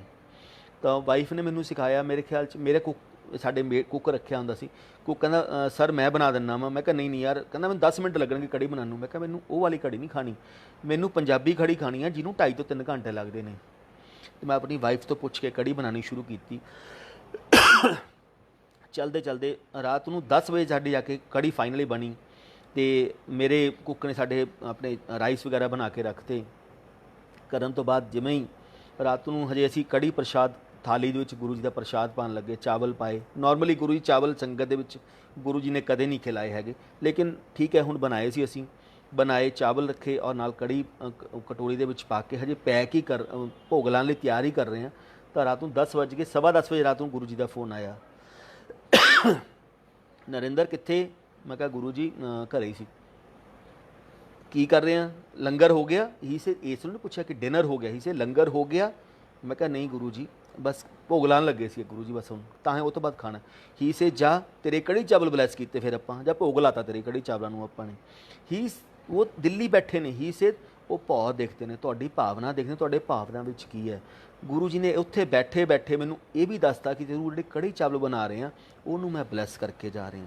ਤਾਂ ਜੋ ਵੀ ਪ੍ਰਸ਼ਾਦ ਆਪਾਂ ਗੁਰੂ ਜੀ ਨੂੰ ਲਾਉਂਦੇ ਹਾਂ, ਆਪਾਂ ਸ਼ਰਧਾ ਦੇ ਨਾਲ ਲਾਉਂਦੇ ਹਾਂ, ਚਾਹੇ ਚਾਹ ਪ੍ਰਸ਼ਾਦ ਲਾਈਏ, ਚਾਹੇ ਆਪਾਂ ਘਰੇ ਕੁਛ ਵੀ ਪਰੌਂਠੀ ਵੀ ਲਾਉਂਦੇ ਹਾਂ, ਤਾਂ ਗੁਰੂ ਜੀ ਉਹਨੂੰ ਭੋਗ ਲਗਾ ਕੇ ਜਾਂਦੇ ਨੇ। ਹੀ ਸੇ ਤੇਰਾ ਗੁਰੂ ਹਰ ਇੱਕ ਚੀਜ਼ ਬਲੈਸ ਕਰਕੇ ਜਾਂਦਾ। ਤੋ ਇਸ ਰੋਟੀ ਇੱਕ ਵਾਰ ਮੈਂ ਚੰਡੀਗੜ੍ਹ ਸੀ, ਮੇਰੀ ਸਿਸਟਰ ਸੰਗਤ ਦੇ ਵਿੱਚ ਹੀ ਮੇਰੀ ਸਿਸਟਰ ਬਣੀ ਸੀ ਰੀਟਾ ਨਾਰੰਗ। ਉਹਨਾਂ ਨੇ ਪ੍ਰੋਗਰਾਮ ਬਣਾਇਆ ਕਿ ਅਸੀਂ ਲੋਕ ਪਟਿਆਲਾ ਰਹਿੰਦੇ ਸੀ ਉਹ, ਕਿ ਅਸੀਂ ਲੋਕ ਲੁਧਿਆਣੇ ਆਵਾਂਗੇ। ਕਹਿੰਦੇ ਵੀਰ ਜੀ ਆਪਾਂ ਆ ਕੇ ਨਾ ਅੱਜ ਰਾਤ ਨੂੰ ਡਿਨਰ ਇਕੱਠੇ ਕਰਾਂਗੇ। ਮੈਂ ਕਿਹਾ ਹਾਂ ਆ ਜਾਓ, ਆਪਾਂ ਕੋਈ ਗੱਲ ਨਹੀਂ, ਗੱਲਾਂ ਮਾਰਾਂਗੇ। ਮੈਂ ਕਿਹਾ ਲੇਕਿਨ ਮੈਂ 7:30-8 ਵਜੇ ਆਊਂਗਾ। ਅਤੇ ਮੈਂ ਰਾਤ ਸ਼ਾਮ ਨੂੰ ਉੱਥੇ ਪਹੁੰਚਿਆ ਚੰਡੀਗੜ੍ਹ ਤੋਂ 7:30-8 ਵਜੇ ਪਹੁੰਚਿਆ। ਜਦ ਤੱਕ ਉਹ ਆ ਚੁੱਕੇ ਸੀ, ਉਹਨਾਂ ਨੇ ਆਪਣਾ ਆਰਾਮ ਨਾਲ ਖਾਣਾ ਪੀਣਾ ਖਾਧਾ ਜਿੰਨਾ ਖਾਧਾ। ਅਤੇ 9 ਤੋਂ 9:30 ਵਜੇ ਅਸੀਂ ਡਿਨਰ ਕਰਨਾ ਸ਼ੁਰੂ ਕੀਤਾ। ਡਿਨਰ ਕਰਦੇ ਕਰਦੇ ਜੋ ਨਾਰਮਲ ਪ੍ਰੋਸੈਸ ਹੈ ਕਿ ਗੁਰੂ ਜੀ ਨੂੰ ਜੋ ਡਿਨਰ ਬਣੇਗਾ ਗੁਰੂ ਜੀ ਨੂੰ ਭੋਗ ਲੱਗੇਗਾ, ਜੋ ਮਿੱਠਾ ਬਣੇਗਾ ਉਹ ਗੁਰੂ ਜੀ ਨੂੰ ਭੋਗ ਲੱਗਿਆ। ਅਤੇ ਅਸੀਂ ਸਭ ਲੋਕ ਆਪਣਾ ਡਿਨਰ ਕਰਕੇ ਹਟ ਗਏ। ਡਿਨਰ ਕਰਨ ਤੋਂ ਬਾਅਦ 10 ਵਜੇ, 10:15 ਵਜੇ ਔਰ ਸਭ ਨੇ ਆਪਣਾ ਮਿੱਠਾ ਪ੍ਰਸ਼ਾਦ ਖਾ ਲਿਆ। ਸੇਵੀਆਂ ਬਣਾਈਆਂ ਸੀ ਵਾਈਫ ਨੇ, ਡਰਾਈ ਫਰੂਟ ਪਾ ਕੇ ਸੇਵੀਆਂ ਬਣਾਈਆਂ ਔਰ ਗੁਰੂ ਜੀ ਨੂੰ ਭੋਗ ਲਾਇਆ, ਸਭ ਨੇ ਖਾ ਲਈਆਂ। ਲੇਕਿਨ ਮੇਰੀ ਸਿਸਟਰ ਨੇ ਮਨਾ ਕਰਤਾ ਕਿ ਮੈਂ ਨਹੀਂ ਖਾਣੀਆਂ, ਕਿਉਂਕਿ ਮੈਂ ਆਲਰੇਡੀ ਇੰਨਾ ਖਾ ਚੁੱਕੀ ਹਾਂ ਵੀਰੇ, ਮੈਂ ਕੁਛ ਨਹੀਂ ਖਾਣਾ ਹੈਗਾ। ਮੈਂ ਕਿਹਾ ਨਹੀਂ ਤੂੰ ਕੋਈ ਗੱਲ ਨਹੀਂ, ਗੁਰੂ ਜੀ ਦਾ ਪ੍ਰਸ਼ਾਦ ਹੈ। ਹੀ ਸੇਜ਼ ਕਿ ਪਿਆ ਰਹਿੰਦਾ, ਮੈਂ ਨਹੀਂ ਖਾਣਾ। ਦੈਨ 10:15 ਵਜੇ ਉਹਨਾਂ ਦੇ ਹਸਬੈਂਡ ਨੂੰ ਪਹਿਲਾਂ ਫੋਨ ਆਉਂਦਾ ਹੈ ਅਜੇ ਨਾਰੰਗ ਨੂੰ, ਤੇ ਉਹ ਬਾਹਰ ਗਿਆ। ਇੱਕ ਪ੍ਰੋਸੈਸ ਸੀ, ਇੱਕ ਸਿਸਟਮ ਸੀ। ਜੇ ਗੁਰੂ ਜੀ ਦਾ ਫੋਨ ਕਿਸੇ ਨੂੰ ਵੀ ਆਉਂਦਾ, ਸੰਗਤ ਨੂੰ ਪਤਾ ਵੈ, ਤਾਂ ਤੁਸੀਂ 2 ਸਟੈਪ ਪਿੱਛੇ ਲੈ ਲਓਗੇ ਜਾਂ ਬਾਹਰ ਚਲੇ ਜਾਓਗੇ। ਗੁਰੂ ਜੀ ਨੇ ਤੁਹਾਡੇ ਨਾਲ ਕੀ ਗੱਲ ਕਰਨੀ ਹੈ ਉਹ ਗੁਰੂ ਜੀ ਜਾਣਦੇ ਨੇ। ਉਹ ਬਾਹਰ ਗਿਆ, ਉਹਨੇ ਗੱਲ ਕੀਤੀ, ਤੇ ਬਾਹਰ ਆ ਕੇ ਅੰਦਰ ਕਹਿੰਦਾ ਮੈਨੂੰ ਗੁਰੂ ਜੀ ਦਾ ਫੋਨ ਆਇਆ ਸੀ। ਗੁਰੂ ਜੀ ਕਹਿੰਦੇ ਕਿੱਥੇ? ਕਹਿੰਦੇ ਗੁਰੂ ਜੀ ਨਰਿੰਦਰ ਕੋਲੇ। ਉਹ ਕੰਜਰ ਕੋਲੇ ਕੀ ਕਰਨ ਗਿਆ ਤੂੰ? ਹੀ ਪਿਆਰ ਨਾਲ ਮੈਨੂੰ ਕੰਜਰ ਕਹਿੰਦੇ, ਸਾਨੂੰ ਬਹੁਤ ਲਿਮਟਿਡ ਸੰਗਤ ਜਿਨ੍ਹਾਂ ਨੂੰ ਪਿਆਰ ਨਾਲ ਕੰਜਰ ਕਹਿੰਦੇ ਸੀ। ਹੀ ਸੇ ਉਹ ਕੰਜਰ ਕੋਲੇ ਕੀ ਕਰਨ ਗਿਆ? ਕਹਿੰਦੇ ਗੁਰੂ ਜੀ ਅੱਜ ਉਹਨੇ ਨਾ ਡਿਨਰ ਰੱਖਿਆ ਸੀ। ਉਹਨੇ ਲੰਗਰ ਕਿਉਂ ਰੱਖਿਆ ਸੀ? ਹੀ ਕਾਲਡ ਹਿਮ ਡਿਨਰ, ਔਰ ਗੁਰੂ ਜੀ ਕੀ ਕਹਿ ਰਹੇ ਨੇ? ਲੰਗਰ। ਦੋਨਾਂ ਚੀਜ਼ਾਂ 'ਚ ਗੁਰੂ ਜੀ ਨੇ ਕਨਵਰਟ ਕਰਤਾ। ਕਹਿੰਦੇ ਗੁਰੂ ਜੀ ਨੇ ਉਹਨੇ ਵੈਸੇ ਹੀ ਰੱਖਿਆ ਸੀ ਵੀ ਇੱਕ ਮਿਲੀਏ। ਅੱਛਾ, ਸੇਮ ਟਾਈਮ ਮੇਰੀ ਦਿਨੇ ਗੁਰੂ ਜੀ ਨਾਲ ਗੱਲ ਹੋਈ ਸੀ। ਮੈਂ ਨੋਰਮਲ ਪ੍ਰੋਸੈਸ ਦੇ ਵਿੱਚ ਗੁਰੂ ਜੀ ਨਾਲ ਹਰ ਇੱਕ ਗੱਲ ਹੋਈ ਸੀ, ਲੇਕਿਨ ਇਹ ਨਹੀਂ ਦੱਸਿਆ ਕਿ ਸ਼ਾਮ ਨੂੰ ਰੀਟਾ ਨਾਰੰਗ ਜਾਜੇ ਨਾਰੰਗ ਮੇਰੇ ਘਰੇ ਆ ਰਹੇ ਨੇ ਔਰ ਡਿਨਰ ਰੱਖਿਆ ਵਾ। ਤੇ ਗੁਰੂ ਜੀ ਕਹਿੰਦੇ ਮੇਰੇ ਨਾਲ ਤਾਂ ਦਿਨੇ ਗੱਲ ਹੋਈ, ਮੈਨੂੰ ਤਾਂ ਦੱਸਿਆ ਨਹੀਂ ਕੰਜਰ ਨੇ ਕਿ ਤੁਸੀਂ ਆ ਰਹੇ ਹੋ। ਤਾਂ ਚੰਗਾ ਵਧੀਆ ਕਰੋ, ਲੰਗਰ ਕਰ ਲਓ। ਉਹ ਆਇਆ 10:15-20 ਤੇ ਅਗੇਨ ਉਹਨਾਂ ਨੂੰ ਫੋਨ ਆਇਆ। ਉਹ ਫੇਰ ਬਾਹਰ ਗਏ। ਕਹਿੰਦੇ ਨਰਿੰਦਰ ਕੋਲ ਮੇਰਾ ਸਮਾਨ ਪਿਆ ਵਾ, ਉਹਨੂੰ ਕਹਿ ਆਪਣੀ ਗੱਡੀ 'ਚ ਰੱਖ ਲਾ, ਉਹ ਤੂੰ ਦਿੱਲੀ ਲੈ ਕੇ ਆ ਜਾ, ਕੱਲ ਜਾਂ ਪਰਸੋਂ ਦਿੱਲੀ ਆ ਔਰ ਸਮਾਨ ਲੈ ਕੇ ਤੂੰ ਆ ਜਾ। ਤੇ ਅਸੀਂ ਜਦੋਂ ਗੱਲਾਂ ਹੀ ਕਰ ਰਹੇ 10:25 ਤੇ ਦੁਬਾਰਾ ਉਹਨਾਂ ਦਾ ਫੋਨ ਆਉਂਦਾ ਵਾ, ਔਰ ਫੋਨ ਆਉਣ ਤੋਂ ਬਾਅਦ ਉਹ ਬਾਹਰ ਜਾਂਦੇ ਨੇ। ਫਿਰ ਰੋਂਦੇ ਲਿਟਰਲੀ ਅੰਦਰ ਆਉਂਦੇ ਨੇ। ਉਹਨਾਂ ਦੇ ਮਦਰ ਜਾਂ ਉਹਨਾਂ ਦੇ ਫਾਦਰ, ਉਸ ਸਮੇਂ ਉਹਨਾਂ ਦੀ ਤਬੀਅਤ ਬਹੁਤ ਜ਼ਿਆਦਾ ਖਰਾਬ ਸੀ। ਮੈਂ ਕਿਹਾ ਸ਼ਾਇਦ ਉਹਨਾਂ ਨੂੰ ਕੋਈ ਪ੍ਰੋਬਲਮ ਨਾ ਹੋ। ਮੈਂ ਕਿਹਾ ਅਜੇ ਕੀ ਹੋ ਗਿਆ? ਕਹਿੰਦਾ ਨਹੀਂ ਨਹੀਂ ਕੁਛ ਨਹੀਂ। ਤੇ 5-10 ਮਿੰਟ ਉਹਨਾਂ ਨੂੰ ਸਮਝਣ ਲੱਗੇ। ਮੈਂ ਕਿਹਾ ਹੋ ਕੀ ਗਿਆ? ਕਹਿੰਦੇ ਗੁਰੂ ਜੀ ਦਾ ਫੋਨ ਸੀ। ਗੁਰੂ ਜੀ ਕਹਿੰਦੇ ਅੱਜ ਜਿਹੜਾ ਡਿੰਪਲ ਆਂਟੀ ਨੇ ਲੰਗਰ ਪ੍ਰਸ਼ਾਦ ਬਣਾਇਆ ਬੜਾ ਸਵਾਦ ਬਣਾਇਆ ਸੀ। ਹੀ ਸੇ ਜਿਹੜੀਆਂ ਸੇਮੀਆਂ ਬਣਾਈਆਂ ਨੇ ਡਰਾਈ ਫਰੂਟ ਪਾ ਕੇ, ਬੜੀਆਂ ਸਵਾਦ ਨੇ ਯਾਰ। ਕਹਿੰਦੇ ਮੂੰਹੋਂ ਨਹੀਂ ਲੈਂਦੀਆਂ, ਬਲੈਸ ਹੋ ਗਈਆਂ। ਕਹਿੰਦੇ ਮਤਲਬ ਅਸੀਂ ਲੋਕ ਲੁਧਿਆਣੇ ਬੈਠ ਕੇ ਆਪਣੇ ਘਰੇ ਕੀ ਖਾ ਰਹੇ ਹਾਂ, ਔਰ ਗੁਰੂ ਜੀ ਉਹਨੂੰ ਆ ਕੇ ਭੋਗ ਲਾ ਰਹੇ ਨੇ, ਔਰ ਭੋਗ ਲਾ ਕੇ ਗੁਰੂ ਜੀ ਬਲੈਸ ਕਰ ਰਹੇ ਨੇ। ਦੈਨ ਸਿਰਫ ਇਹਦਾ ਲੌਜਿਕ ਇਹ ਸੀ, ਤੁਸੀਂ ਜੇ ਆਪਣੇ ਘਰੇ ਵੀ ਬੈਠ ਕੇ ਸ਼ਰਧਾ ਨਾਲ ਬੈਠ ਕੇ ਵੀ ਤੁਸੀਂ ਆਪਣੇ ਗੁਰੂ ਜੀ ਨੂੰ ਭੋਗ ਲਾਉਂਦੇ ਹੋ, ਤਾਂ ਤੁਹਾਨੂੰ ਗੁਰੂ ਜੀ ਹਰ ਇੱਕ ਚੀਜ਼ ਤੁਹਾਨੂੰ ਬਲੈਸ ਕਰਕੇ ਜਾਂਦੇ ਨੇ। ਹੀ ਸੇ ਦਿਲ 'ਤੇ ਵਿਸ਼ਵਾਸ ਰੱਖੋ, ਸ਼ਰਧਾ ਰੱਖੋ, ਤੁਹਾਡਾ ਗੁਰੂ ਹਰ ਇੱਕ ਚੀਜ਼ ਤੁਹਾਨੂੰ ਬਲੈਸ ਕਰਕੇ ਜਾਂਦਾ। ਹੀ ਸੇ ਜ਼ਰੂਰੀ ਨਹੀਂ ਹੁੰਦਾ ਕਿ ਮਾਲਾ ਫੇਰ ਕੇ ਤੁਹਾਨੂੰ ਰੱਬ ਮਿਲੂਗਾ, ਜਾਂ ਮੰਦਰਾਂ ਜਾ ਕੇ ਜਾਂ ਗੁਰਦੁਆਰਿਆਂ ਜਾ ਕੇ ਰੱਬ ਮਿਲੂਗਾ। ਰੱਬ ਤੁਹਾਡੇ ਅੰਦਰ ਵੱਸਦਾ। ਕਿਉਂਕਿ ਜਦੋਂ 27 ਮਈ 2007 ਨੂੰ ਗੁਰੂ ਜੀ ਨੇ ਲਾਸਟ ਸਤਸੰਗ ਕੀਤਾ ਸੀ, ਉਦੋਂ ਵੀ ਗੁਰੂ ਜੀ ਨੇ ਇਹੀ ਕਿਹਾ ਸੀ, ਹੀ ਸੇ ਨਹਾਤੇ ਧੋਤੇ ਜੇ ਰੱਬ ਮਿਲਦਾ, ਨਹਾ ਧੋ ਕੇ ਜੇ ਰੱਬ ਮਿਲਦਾ, ਸਭ ਨਾਲ ਮਿਲਦਾ। ਪਹਿਲਾਂ ਮਿਲਦਾ ਮਛਲੀਆਂ ਡੱਡੂਆਂ ਨੂੰ, ਕਿਉਂ? ਹਰ ਵਕਤ ਪਾਣੀ 'ਚ ਰਹਿੰਦੀਆਂ ਨੇ। ਮੰਦਰ ਗੁਰਦੁਆਰੇ ਚਰਚਾਂ ਜਾ ਕੇ ਜੇ ਰੱਬ ਮਿਲਦਾ, ਸਭ ਨਾਲ ਪਹਿਲਾਂ ਮਿਲਦਾ ਚੁੜੀਆਂ ਕਬੂਤਰਾਂ ਨੂੰ। ਰੱਬ ਕਿਤੇ ਨਹੀਂ ਹੁੰਦਾ, ਰੱਬ ਤੁਹਾਡੇ ਅੰਦਰ ਹੁੰਦਾ। Where is God? God is there. ਰੱਬ ਤੁਹਾਡੇ ਅੰਦਰ ਬੈਠਾ ਹੈ। ਲੇਕਿਨ ਆਪਾਂ ਲੋਕ ਅੰਦਰ ਲੱਭਣ ਦੀ ਕੋਸ਼ਿਸ਼ ਨਹੀਂ ਕਰਦੇ, ਆਪਾਂ ਬਾਹਰ ਲੱਭਣ ਦੀ ਕੋਸ਼ਿਸ਼ ਕਰਦੇ ਹਾਂ। ਗੁਰੂ ਜੀ ਨੇ ਆਪਾਂ ਨੂੰ ਇੱਕ ਬੜਾ ਮੰਦਰ ਬਣਾ ਕੇ ਦਿੱਤਾ। 12 ਜੋਤੀ ਸ਼ਿਵਲਿੰਗ ਦੀ ਪਾਵਰ, ਉਹਦੇ ਵਿੱਚ 13ਵਾਂ ਜੋਤੀ ਸ਼ਿਵਲਿੰਗ ਗੁਰੂ ਜੀ ਨੇ ਸਥਾਪਿਤ ਕੀਤਾ। ਉਹ ਆਪਾਂ ਸਭ ਨੂੰ ਇਸ ਲਈ ਸਥਾਪਿਤ ਕਰਕੇ ਦਿੱਤਾ ਕਿ ਆਪਾਂ ਉੱਥੇ ਜਾਈਏ, ਉਸ ਜਗ੍ਹਾ ਦੀ ਬਲੈਸਿੰਗ ਲੈ ਕੇ ਆਈਏ। ਉੱਥੇ ਜਿੰਨਾ ਤੁਹਾਨੂੰ ਟਾਈਮ ਮਿਲਦਾ, 5 ਮਿੰਟ ਮਿਲੇ, 10 ਮਿੰਟ ਮਿਲੇ, 15 ਮਿੰਟ ਮਿਲੇ, ਉਹ ਜਗ੍ਹਾ ਇੰਨੀ ਪਵਿੱਤਰ ਜਗ੍ਹਾ ਹੈ ਜਿਹਦਾ ਤੁਸੀਂ ਕਿਸੇ ਦੁਨੀਆ ਦੇ ਕਿਸੇ ਮੰਦਿਰ ਨਾਲ, ਕਿਸੇ ਗੁਰਦੁਆਰੇ ਨਾਲ ਤੁਸੀਂ ਉਹਨੂੰ ਕੰਪੇਅਰ ਨਹੀਂ ਕਰ ਸਕਦੇ। ਉੱਥੇ ਗੁਰੂ ਜੀ ਕਹਿੰਦੇ ਸੀ 1 ਕਿਲੋਮੀਟਰ ਦੇ ਰੇਡੀਅਸ ਦੇ ਵਿੱਚੋਂ ਵੀ ਜੇ ਕੋਈ ਨਿਕਲ ਗਿਆ ਨਾ, ਉਹਦਾ ਸਭ ਕੁਝ ਬਲੈਸ ਹੋ ਜਾਏਗਾ। ਤੋ ਇਸ ਲੋਟੀ ਗੁਰੂ ਜੀ ਇੱਕ ਵਾਰ ਮੈਨੂੰ ਸਤਸੰਗ ਸੁਣਾਇਆ, ਮੈਂ ਅਹਿਮਦਾਬਾਦ ਸੀ। ਹੀ ਸੇ ਜ਼ਰੂਰੀ ਨਹੀਂ ਹੈਗਾ ਕਿ ਸੰਗਤ ਨੂੰ ਮੇਰੇ ਕੋਲੇ ਆਉਣ ਦੀ ਲੋੜ ਹੈ। ਜੇ ਤੁਹਾਡੇ ਚੰਗੇ ਕਰਮ ਕੀਤੇ ਹੋਣਗੇ ਤਾਂ ਰੱਬ ਨੂੰ ਤੁਹਾਡੇ ਘਰੇ ਜਾਣਾ ਪੈਂਦਾ। ਹੀ ਸੇ ਨਰਿੰਦਰ, ਕੱਲ੍ਹ ਇੱਕ ਆਂਟੀ ਆਈ ਸੀ। ਜਦੋਂ ਆਂਟੀ ਆਈ, ਆਂਟੀ ਨੂੰ ਕੁਝ ਪ੍ਰੋਬਲਮ ਸੀ, ਕਿਉਂਕਿ ਡਾਕਟਰਾਂ ਨੇ ਮਨਾ ਕਰਤਾ ਸੀ। ਸਾਇੰਸ ਡਾਕਟਰ ਜਦੋਂ ਮਨਾ ਕਰ ਦੇਵੇ, ਸਾਇੰਸ ਮਨਾ ਕਰ ਦੇਵੇ, ਫਿਰ ਆਪਾਂ ਗੁਰੂਆਂ ਨੂੰ ਲੱਭਦੇ ਹਾਂ। ਕਹਿੰਦੇ ਉਹਨਾਂ ਨੂੰ ਜਿਹੜੀ ਪ੍ਰੋਬਲਮ ਸੀ, ਡਾਕਟਰਾਂ ਨੇ ਮਨਾ ਕਰਤਾ ਕਿ ਇਹਦਾ ਕੋਈ ਵੀ ਟ੍ਰੀਟਮੈਂਟ ਨਹੀਂ ਹੈ। ਜੈਸੇ ਫੋਰ ਐਗਜ਼ਾਮਪਲ ਅੱਜ ਦੀ ਡੇਟ 'ਤੇ ਆਪਾਂ ਕਹਿੰਦੇ ਕਰੋਨਾ ਦਾ ਕੋਈ ਇਲਾਜ ਨਹੀਂ ਹੈਗਾ, ਸੇਮ ਉਸ ਬਿਮਾਰੀ ਦਾ ਕੋਈ ਇਲਾਜ ਨਹੀਂ ਸੀ। ਤਾਂ ਉਹਨਾਂ ਨੇ ਹਰ ਇੱਕ ਜਗ੍ਹਾ ਜਾ ਕੇ ਚੈੱਕ ਕਰਵਾਇਆ, ਲੇਕਿਨ ਨਹੀਂ ਪਤਾ ਲੱਗਿਆ ਕਿ ਕੌਣ ਸੀ ਕੌਣ ਨਹੀਂ, ਬਿਮਾਰੀ ਦਾ ਕੋਈ ਪਤਾ। ਫਿਰ ਉਹਨਾਂ ਦੀ ਫਰੈਂਡ ਦਿੱਲੀ ਰਹਿੰਦੀ ਸੀ, ਉਹਨਾਂ ਨੇ ਕਿਹਾ ਕਿ ਗੁਰੂ ਜੀ ਕੋਲ ਆਓ। ਗੁਰੂ ਜੀ ਉਹ ਇਲਾਜ ਕਰਦੇ ਨੇ ਜਿਹਦਾ ਸਾਇੰਸ, ਡਾਕਟਰ, ਮੈਡੀਕਲ ਦੇ ਵਿੱਚ ਕੋਈ ਇਲਾਜ ਨਹੀਂ। ਉੱਥੇ ਮਨਾ ਕਰ ਦਿੰਦੇ ਨੇ, ਗੁਰੂ ਜੀ ਉਹਨਾਂ ਦਾ ਇਲਾਜ ਕਰਦੇ ਨੇ ਆਪਣੀ ਬਲੈਸਿੰਗ ਦੇ ਨਾਲ, ਚਾਹ ਪ੍ਰਸ਼ਾਦ ਪਿਲਾ ਕੇ, ਲੰਗਰ ਪ੍ਰਸ਼ਾਦ ਖਿਲਾ ਕੇ। ਅਤੇ ਉਹ ਕਹਿੰਦੀ ਇਹ ਛੋੜ ਕਿਵੇਂ ਹੋ ਸਕਦਾ? ਉਹ ਆਏ, ਆਉਣ ਤੋਂ ਬਾਅਦ ਜਦੋਂ ਹੀ ਗੁਰੂ ਜੀ ਕੋਲ ਆਏ, ਉਹਨਾਂ ਨੇ ਗੁਰੂ ਜੀ ਨੂੰ ਮੱਥਾ ਟੇਕਿਆ। ਗੁਰੂ ਜੀ ਕਹਿੰਦੇ ਆਂਟੀ ਸੈਕਿੰਡ ਟਾਈਮ ਮਿਲ ਰਹੇ ਹਾਂ ਆਪਾਂ।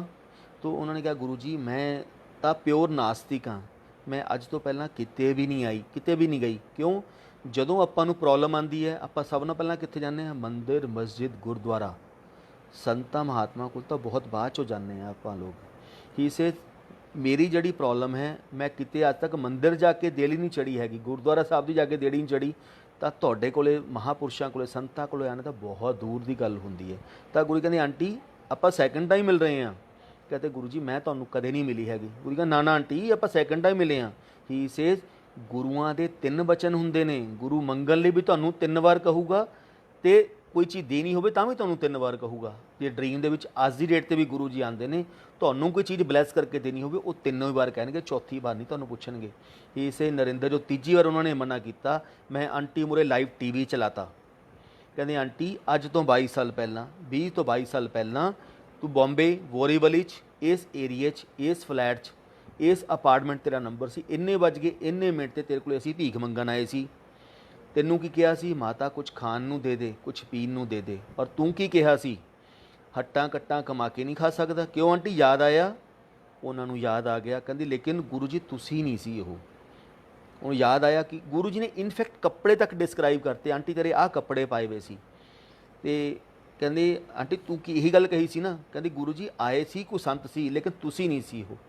ਉਹ 6 ਫੁੱਟ ਦਾ ਸੀ ਔਰ ਉਹਦੇ ਜਟਾਵਾਂ ਸੀ ਸਿਰ ਦੇ ਉੱਤੇ ਔਰ ਉਹਦੇ ਪੇਟ ਦੇ ਉੱਤੇ ਰੱਸੀਆਂ ਬੰਨੀਆਂ ਹੋਈਆਂ ਸੀ। ਆਂਟੀ ਹਾਂ ਜਾਂ ਨਾ ਪਹਿਲਾਂ ਇਹ ਦੱਸ।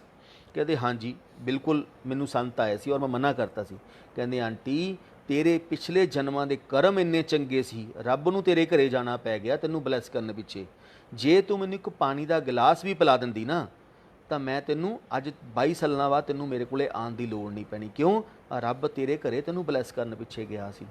ਕਹਿੰਦੇ ਲੇਕਿਨ ਤੂੰ ਇਹ ਨਹੀਂ ਕਮਲੀਏ ਸੋਚਿਆ ਮੇਰੀ ਗੇਟਡ ਸੁਸਾਇਟੀ ਹੈ ਔਰ ਮੇਰੀ ਸੁਸਾਇਟੀ ਦੇ ਵਿੱਚ ਕੋਈ ਆ ਨਹੀਂ ਸਕਦਾ ਔਰ ਮੈਂ 7ਵੇਂ ਫਲੋਰ 'ਤੇ ਰਹਿੰਦੀ ਹਾਂ ਜਾਂ 5ਵੇਂ ਫਲੋਰ 'ਤੇ ਰਹਿੰਦੀ ਹਾਂ, ਇੰਨੀ ਉੱਪਰ ਕੋਈ ਭਿਖਾਰੀ ਕਿਵੇਂ ਆ ਜਾਊਗਾ? ਕਹਿੰਦੇ ਆਂਟੀ ਰੱਬ ਨੂੰ ਨਾ ਕੋਈ ਗੇਟ ਚਾਹੀਦਾ ਨਾ ਕੁਛ ਹੋਰ ਚਾਹੀਦਾ, ਰੱਬ ਤਾਂ ਹਮੇਸ਼ਾ ਤੁਹਾਨੂੰ ਬਲੈਸ ਕਰਨ ਪਿੱਛੇ ਆਉਂਦਾ। ਤੋ ਸੇਮ ਇੱਕ ਦਿਨ ਗੁਰੂ ਜੀ ਖੁਦ ਸਤਸੰਗ ਸੁਣਾ ਰਹੇ ਸੀ। ਹੀ ਸੇ ਦਿੱਲੀ ਦੀ ਸੰਗਤ ਟੈਸਟ ਐਂਡ ਟਰਾਈ ਹੈ, ਜਦੋਂ ਤੱਕ ਇਹ ਟੈਸਟ ਨਾ ਕਰ ਲਵੇ ਨਾ ਉਹਨਾਂ ਤੱਕ ਇਹ ਗੁਰੂਆਂ ਨੂੰ ਵੀ ਨਹੀਂ ਮੰਨਦੀ ਹੈ। ਕਿਉਂ? ਮੇਰਾ ਕੰਮ ਕਰਨਗੇ ਤਾਂ ਮੰਨਾਂਗੇ, ਨਹੀਂ ਤਾਂ ਨਾ ਸੀ ਉਹਦਾ ਕੰਮ ਕੀਤਾ ਹੋ। ਤਾਂ ਗੁਰੂ ਜੀ ਨੇ ਇੱਕ ਸਤਸੰਗ ਸੁਣਾਇਆ। ਜਦੋਂ ਗੁਰੂ ਜੀ 98-99 ਦੇ ਵਿੱਚ ਇੱਥੇ ਆਏ ਤਾਂ ਗੁਰੂ ਜੀ ਇੱਕ ਸਤਸੰਗ ਸੁਣਾਉਂਦੇ। ਕਹਿੰਦੇ ਇੱਕ ਆਂਟੀ ਆਈ ਸਾਡੇ ਕੋਲੇ, ਆਂਟੀ ਨੂੰ ਕੁਛ ਪ੍ਰੋਬਲਮ ਸੀ ਤੇ ਲੇਕਿਨ ਆਂਟੀ ਦਿਮਾਗ ਦੇ ਵਿੱਚ ਇੱਕ ਕੁਐਸਚਨ ਲੈ ਕੇ ਚੱਲਦੀ ਹੈ ਕਿ ਇੱਕ ਸੰਤ ਇੱਕ ਸਾਧੂ ਜਿਹੜਾ ਕਮਰੇ ਦੇ ਵਿੱਚ ਰਹਿੰਦਾ ਉਹ ਵੀ ਪੌਸ਼ ਏਰੀਆ ਦੇ ਵਿੱਚ, ਉਹ ਮੇਰੀਆਂ ਬਿਮਾਰੀਆਂ ਕਿਵੇਂ ਤੋੜ ਸਕਦਾ ਵੈ? ਗੁਰੂ ਜੀ ਕਹਿੰਦੇ ਆਂਟੀ ਨੂੰ ਮੈਂ ਕਿਹਾ ਆਂਟੀ ਕੰਮ ਕਰੀ, ਕੱਲ੍ਹ ਆਪਣਾ ਯੂਰਿਨ ਲੈ ਕੇ ਆਈ। ਜੋ ਗੁਰੂ ਜੀ ਦਾ ਆਪਾਂ ਯੂਰਿਨ ਤਾਂ ਮੈਂ ਤੁਹਾਨੂੰ ਕਹਿਣਾ, ਲੇਕਿਨ ਗੁਰੂ ਜੀ ਕਹਿੰਦੇ ਆਂਟੀ ਸੁਸੂ ਲੈ ਕੇ ਆਈ ਕੱਲ੍ਹ, ਫਿਰ ਆਪਣਾ ਤੇਰਾ ਬਲੈਸ ਕਰੀਏ ਤੈਨੂੰ, ਆਪਾਂ ਤੈਨੂੰ ਉਪਾਏ ਦੱਸਾਂਗੇ, ਫਿਰ ਤੇਰੀ ਪ੍ਰੋਬਲਮ ਕੀ ਹੈ, ਤੇਰੀ ਬਿਮਾਰੀ ਕੀ ਹੈ। ਤਾਂ ਉਹ ਘਰੇ ਜਾ ਕੇ ਕੀ ਸੋਚਦੀ ਹੈ, ਇਹਨਾਂ ਨੇ ਮੇਰੇ ਸੁਸੂ ਤੋਂ ਕੀ ਲੈਣਾ ਔਰ ਨਾਲੇ ਮੇਰੇ ਸੁਸੂ ਨੂੰ ਦੇਖ ਕੇ ਜਾਂ ਮੇਰੇ ਯੂਰਿਨ ਨੂੰ ਦੇਖ ਕੇ ਮੇਰਾ ਬਿਮਾਰੀ ਕਿੱਥੋਂ ਦੱਸਣਗੇ ਇਹ। ਉਹਨੇ ਆਪਣੀ ਮੇਡ ਨੂੰ ਕਿਹਾ ਇਹ ਕੰਮ ਕਰ, ਬਾਹਰ ਜਾ ਕੇ ਕੋਈ ਜਾਨਵਰ ਹੋਏਗਾ ਕੋਈ ਐਨੀਮਲ ਹੋਏਗਾ ਉਹਦਾ ਯੂਰਿਨ ਲੈ ਕੇ ਆ ਜਾ, ਮੈਂ ਆਪਣਾ ਯੂਰਿਨ ਥੋੜ੍ਹੀ ਲੈ ਕੇ ਜਾਊਂਗੀ। ਬਾਹਰ ਮੇਡ ਨੂੰ ਗਊ ਮਾਤਾ ਮਿਲ ਗਈ, ਉਹਨਾਂ ਦਾ ਯੂਰਿਨ ਲੈ ਕੇ ਉਹਨਾਂ ਨੇ ਬੋਟਲ 'ਚ ਭਰਿਆ, ਬੋਟਲ 'ਚ ਭਰ ਕੇ ਲਿਆ ਕੇ ਲਿਫਾਫੇ 'ਚ ਪਾ ਕੇ ਗੱਡੀ 'ਚ ਰੱਖਤਾ। ਜਦੋਂ ਗੱਡੀ 'ਚ ਰੱਖਿਆ ਸ਼ਾਮ ਨੂੰ ਆਂਟੀ ਇੰਪਾਇਰ ਸੇਟ ਆਈ ਤੇ ਗੁਰੂ ਜੀ ਨੂੰ ਆ ਕੇ ਮੱਥਾ ਟੇਕਿਆ। ਗੁਰੂ ਜੀ ਕਹਿੰਦੇ ਹਾਂ ਆਂਟੀ ਲੈ ਆਈ ਫਿਰ ਆਪਣਾ ਯੂਰਿਨ, ਸੁਸੂ ਲਿਆਈ ਸੰਗਤ ਦੇ ਵਿੱਚ ਹੀ। ਗੁਰੂ ਕਹਿੰਦੇ ਹਾਂਜੀ ਗੁਰੂ ਜੀ। ਕਿੱਥੇ ਪਿਆ ਫਿਰ? ਕਹਿੰਦੇ ਗੱਡੀ 'ਚ ਪਿਆ, ਜਾ ਲੈ ਕੇ ਆ। ਲਿਆ ਕੇ ਬੋਟਲ ਲਿਆ ਕੇ ਉਹਨੇ ਹੱਥ 'ਚ ਰੱਖੀ ਔਰ ਗੁਰੂ ਜੀ ਨੂੰ ਫੜਾਉਣ ਲੱਗੀ। ਗੁਰੂ ਕਹਿੰਦੇ ਆਂਟੀ ਤੇਰਾ ਗੰਦ ਹੈ, ਮੈਂ ਥੋੜ੍ਹੀ ਫੜਨਾ ਹੈ, ਆਪਣਾ ਗੰਦ ਆਪਣੇ ਹੱਥ 'ਚ ਫੜ ਕੇ ਰੱਖ। ਤੋ ਜਦੋਂ ਹੀ ਕਹਿੰਦੇ ਉਹਨਾਂ ਨੂੰ ਕਿਹਾ ਉਹ ਸ਼ੀਸ਼ੀ ਕਿ ਜਾਂ ਆਂਟੀ ਬਾਹਰ ਸਿੱਟ ਕੇ ਹੱਥ ਧੋ ਕੇ ਆ ਔਰ ਇੰਪਾਇਰ ਸਟੇਟ ਕਿਚਨ ਦੇ ਵਿੱਚ ਜਾ ਇੱਕ ਕਾਪੀ ਪੈਨਸਿਲ ਲੈ ਕੇ ਆ, ਅੱਜ ਤੈਨੂੰ ਉਪਾਏ ਨੋਟ ਕਰਾਈਏ। ਨੋਰਮਲੀ ਕਦੇ ਵੀ ਗੁਰੂ ਜੀ ਉਪਾਏ ਨਹੀਂ ਨੋਟ ਕਰਵਾਉਂਦੇ ਸੀ। ਉਦੋਂ ਆਂਟੀ ਨੂੰ ਕਹਿੰਦੇ ਆਂਟੀ ਤੈਨੂੰ ਉਪਾਏ ਨੋਟ ਕਰਵਾਉਂਦੇ ਆ। ਤਾਂ ਆਂਟੀ ਹੱਥ ਉੱਤ ਵਾਸ਼ ਕਰਕੇ ਆਈ, ਕਾਪੀ ਪੈਨਸਿਲ ਲੈ ਕੇ ਆਈ। ਜਦੋਂ ਹੀ ਆਂਟੀ ਆਈ ਕਿਚਨ ਦੇ ਵਿੱਚੋਂ ਗੁਰੂ ਜੀ ਕੋਲ ਆ ਕੇ ਬੈਠ ਗਈ। ਕਹਿੰਦੇ ਆਂਟੀ ਲਿਖ ਉਪਾਏ ਫਿਰ। 1 ਕੁਇੰਟਲ ਖਲ, 1 ਕੁਇੰਟਲ ਬੜੇਵੇਂ, 1 ਕੁਇੰਟਲ ਚੋਕਰ, ਜੋ ਆਪਾਂ ਐਨੀਮਲ ਨੋਟ ਕਰਵਾਉਣੀ ਸ਼ੁਰੂ ਕੀਤੀਆਂ। ਦੈਨ ਥੋੜ੍ਹੇ ਟਾਈਮ ਤੋਂ ਆਂਟੀ ਕਹਿੰਦੀ ਗੁਰੂ ਜੀ ਇਹ ਜਿਹੜਾ ਸਮਾਨ ਹੈ ਇਹ ਸਾਰਾ ਸਮਾਨ ਤਾਂ ਗੁਰੂ ਜੀ ਆਪਾਂ ਐਨੀਮਲਸ ਨੂੰ ਪਾਉਂਦੇ ਹਾਂ। ਕਹਿੰਦੇ ਆਂਟੀ ਯੂਰਿਨ ਕਿਹਦਾ ਲੈ ਕੇ ਆਏ ਸੀ, ਸੁਸੂ ਕਿਹਦਾ ਲੈ ਕੇ ਆਏ ਸੀ? ਗਊ ਦਾ। ਮੈਂ ਤਾਂ ਗਊ ਦੀ ਪ੍ਰੋਬਲਮ ਹੀ ਦੱਸੂਗਾ ਨਾ ਜਿਹੜੀ ਗਊ ਨੂੰ ਪ੍ਰੋਬਲਮ ਹੈ। ਤੂੰ ਆਂਟੀ ਮੈਨੂੰ ਅਜਮਾਨ ਪਿੱਛੇ ਆਈ ਸੀ, ਤੂੰ ਮੈਨੂੰ ਟੈਸਟ ਕਰਨ ਪਿੱਛੇ ਆਈ ਸੀ। ਕਹਿੰਦੇ ਕਮਲੀਏ ਤੇਰਾ ਤਾਂ ਮੈਂ ਕਲਿਆਣ ਕੱਲ੍ਹ ਹੀ ਕਰਦਾ ਸੀ, ਲੇਕਿਨ ਤੇਰੇ ਮਨ ਦੇ ਵਿੱਚ ਕੁਐਸਚਨ ਸੀ, ਇਸ ਲਈ ਮੈਂ ਤੈਨੂੰ ਆਪਣੇ ਕੋਲੇ ਆਇਆ। ਹੀ ਸੇ ਤਾਂ ਹੀ ਤਾਂ ਲੋਕ ਨੇ ਕਹਿੰਦੇ ਦਿੱਲੀ ਦੇ ਲੋਕ ਹਮੇਸ਼ਾ ਟੈਸਟ ਕਰਕੇ ਗੁਰੂ ਨੂੰ ਟਰਾਈ ਕਰਦੇ ਨੇ, ਪਹਿਲਾਂ ਟੈਸਟ ਐਂਡ ਟਰਾਈ ਕਰੋ ਫਿਰ ਗੁਰੂ ਕੋ ਜਾਵਾਂਗੇ। ਲੇਕਿਨ गुरु जी खुद भोले भंडारी अपने विच आके बैठे ने और अपन संगत नूं ब्लैस करने, फिर भी अपने मन दे विच क्वेश्चन आते हैं कि मेरा कल्याण करनगे किवें। दैन सेम एक बार एक गुरु जी ने सत्संग सुनाया खुद ही से, एक संत मेरे को जलंधर आया, कहते मेरी एज उस समय 30 ਤੋਂ 32 साल की होएगी, कहते अपने कोल तां दो ही चीज़ां हुंदियां ने, चाह प्रशाद ते लंगर प्रशाद। ये सत्संग मैनूं गुरु जी ने एक बार अपने रूम दे विच सुनाया, एक बार गुरु जी ने संगत दे विच सुनाया। इसे जदों मेरे को संत आए, कहते अपने कोल तां इक्को चीज़ है, चाह प्रशाद लंगर प्रशाद। मैं चाह प्रशाद मिलाया, उन्होंने पीण लई दिता। वो कहते ये की दे रहे हैं, कहते तेरी बहुत छोटी जी उम्र है, तू बड़ी दुनिया नूं पिछे लाया हुआ। गुरु जी ने अपनी बुराई उस दिन खुद की संगत दे विच। कहते मैनू बहुत बुरा भला बोलिया कि 30-32 साल की तेरी उम्र है और तू दुनिया नूं पिछे ला के कहना कि मैं रब हाँ, मैं शिव हाँ, मैं गुरु नानक हाँ। गुरु जी कहते मैं किसी नूं कहा कि मैं रब हाँ? कोई संगत मेरे को आती है, वो कहती मैनूं तुहाडे शिव जी नज़र आते हैं, भाई तू शिव जी कह ला। इसे मैनूं तुहाडे जे गुरु नानक देव नज़र आते हैं, भाई तू गुरु नानक कह ला। कोई कहता मैनूं तुहाडे साईं नज़र आते हैं, भाई तू साईं कह ला। कहते मैं किसी नूं कहा कि मैं रब हाँ, मैं जा हाँ? कहते नहीं, जिवें तुसीं सोचोगे मैं तुहानूं उही रूप च दर्शन दिना। कहते उन्होंने मेरी बहुत मैनूं बुरा भला बोलिया। कहते मैं तां कहते जो मैं कहा चाह प्रशाद पीओ तो चलो, कहते मैं चाह प्रशाद नहीं पींदा, पता तैनूं मेरी उम्र की है? गुरु जी नूं कहंदा। गुरु जी कहते 80 उम्रां तो की लैणा जी। कहते तुहानूं पता होना चाहिए मेरी उम्र की है। कहते मेरी उम्र 330 साल की है, 330 ईयर्स। गुरु जी कहते बहुत बड़ी उम्र है, बहुत लंबी उम्र है, असीं तां तुहाडे मूहरे बच्चे हैं, बहुत छोटी जी उम्र है। कहते नहीं नहीं, पर फिर भी तू पिछे ला के रखिया। गुरु जी कहते चाह प्रशाद पीओ तो चलो। गुरु जी बार बार कहते चंगा नमस्ते, चंगा नमस्ते। दैन ही से तेनू पता है मेरा सारा खाना पीना सचखंड दे विचों आंदा है। गुरु जी कहते धन भाग, सारा कुछ सारा खाना पीना सचखंड चों आंदा है। गुरु जी नूं कहंदा मैं तां तैनूं मन्नूंगा जे तुसीं सचखंड दे विचों मैनूं दुੱਧ मंगवा के पिलाओ। गुरु जी कहते मैं हथ किया, चांदी का गिलास प्रोड्यूस किया और 14 तरह के फ्लेवर या 16 तरह के फ्लेवर मैं छत के विचों प्रोड्यूस करते। धारा आके जिमें आप गए धोने धारा गिरदियाँ ने, धारा आके गिलास के इकट्ठियाँ गिरनियाँ शुरू हो गया। कहते संत हैरान हो गया, कहते मेरे कहते मैं कह फड़ पी। कहते वह वाकई ही खाना पीना नरिंदा सचखंड के विचों आंदा सी, बहुत भगती की भी सी उन्हें। कहते जदों ही उन्हें दुੱਧ का टेस्ट किया साढ़े चरनां 'च मुद्दा पै गया। कहते मैं उन्होंने क्या कमलिया उमरां 'च नहीं जाईदा हुंदा, कमाईयां दे विच जाईदा हुंदा। जिहड़ी मेरी उम्र है ना वो तां गुरु जी जिहड़ा मैं जन्म लैके बैठा तुहाडे विच, गुरु जी नूं तुसीं कहंदे हो, इसे 0.5 भी है नहीं उहदा। तां एक अख ब्लिंक करिए इस हाफ सैकंड भी लगता नहीं। कहते वो मेरी उम्र का हिस्सा है, इस part of my original life. 1 minute 'च मैं हज़ारां अवतार लै जाना। किस अवतार नूं प्यार करोगे? He said love to my soul not to body.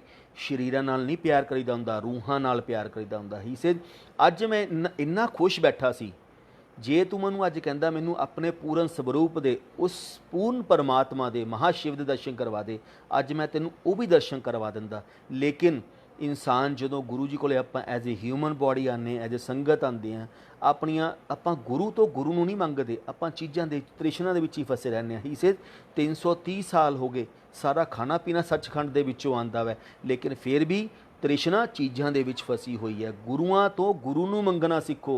मैनूं गुरु जी ने कई बार लास्ट से जो 2007 विच यही कहना सी, संगत नूं समझाया कर, गुरुआं तो गुरु नूं मंगीदा हुंदा है, चीज़ां नहीं मंगीदियां हुंदियां। जिन्हें गुरु तो गुरु नूं पा लिया, चीज़ां तां पिछे पिछे भग जंदियां ने। दैन इस रोड़ी सी जो इनिशियली चंडीगढ़ जान लगे तो एक अंकल ने सत्संग सुनाया कि मैं गुरु जी को जदों आया तो गुरु जी मैनू आके कहते अंकल आप सैकंड टाइम मिल रहे हैं। कहते गुरु जी मैं अज तो पहला तुहानूं कदे नहीं मिलिया। ही से नहीं नहीं सैकंड टाइम मिले अंकल। जो 3 बार अंकल ने मना किया तो गुरु जी कहते अंकल अज तो 20 साल पहला हरिद्वार तो उपर हरिद्वार ऋषिकेश तो उपर जंगलों के फॉरेस्ट डिपार्टमेंट तेरी ड्यूटी लगी सी एज ए फॉरेस्ट ऑफिसर।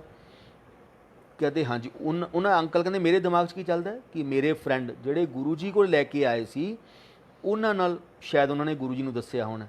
गुरु जी कहते क्यों अंकल ड्यूटी तो रिटायर होए ना फॉरेस्ट डिपार्टमेंट के विचों ही? कहते हाँ जी गुरु जी वो चो ही रिटायर होए हैं।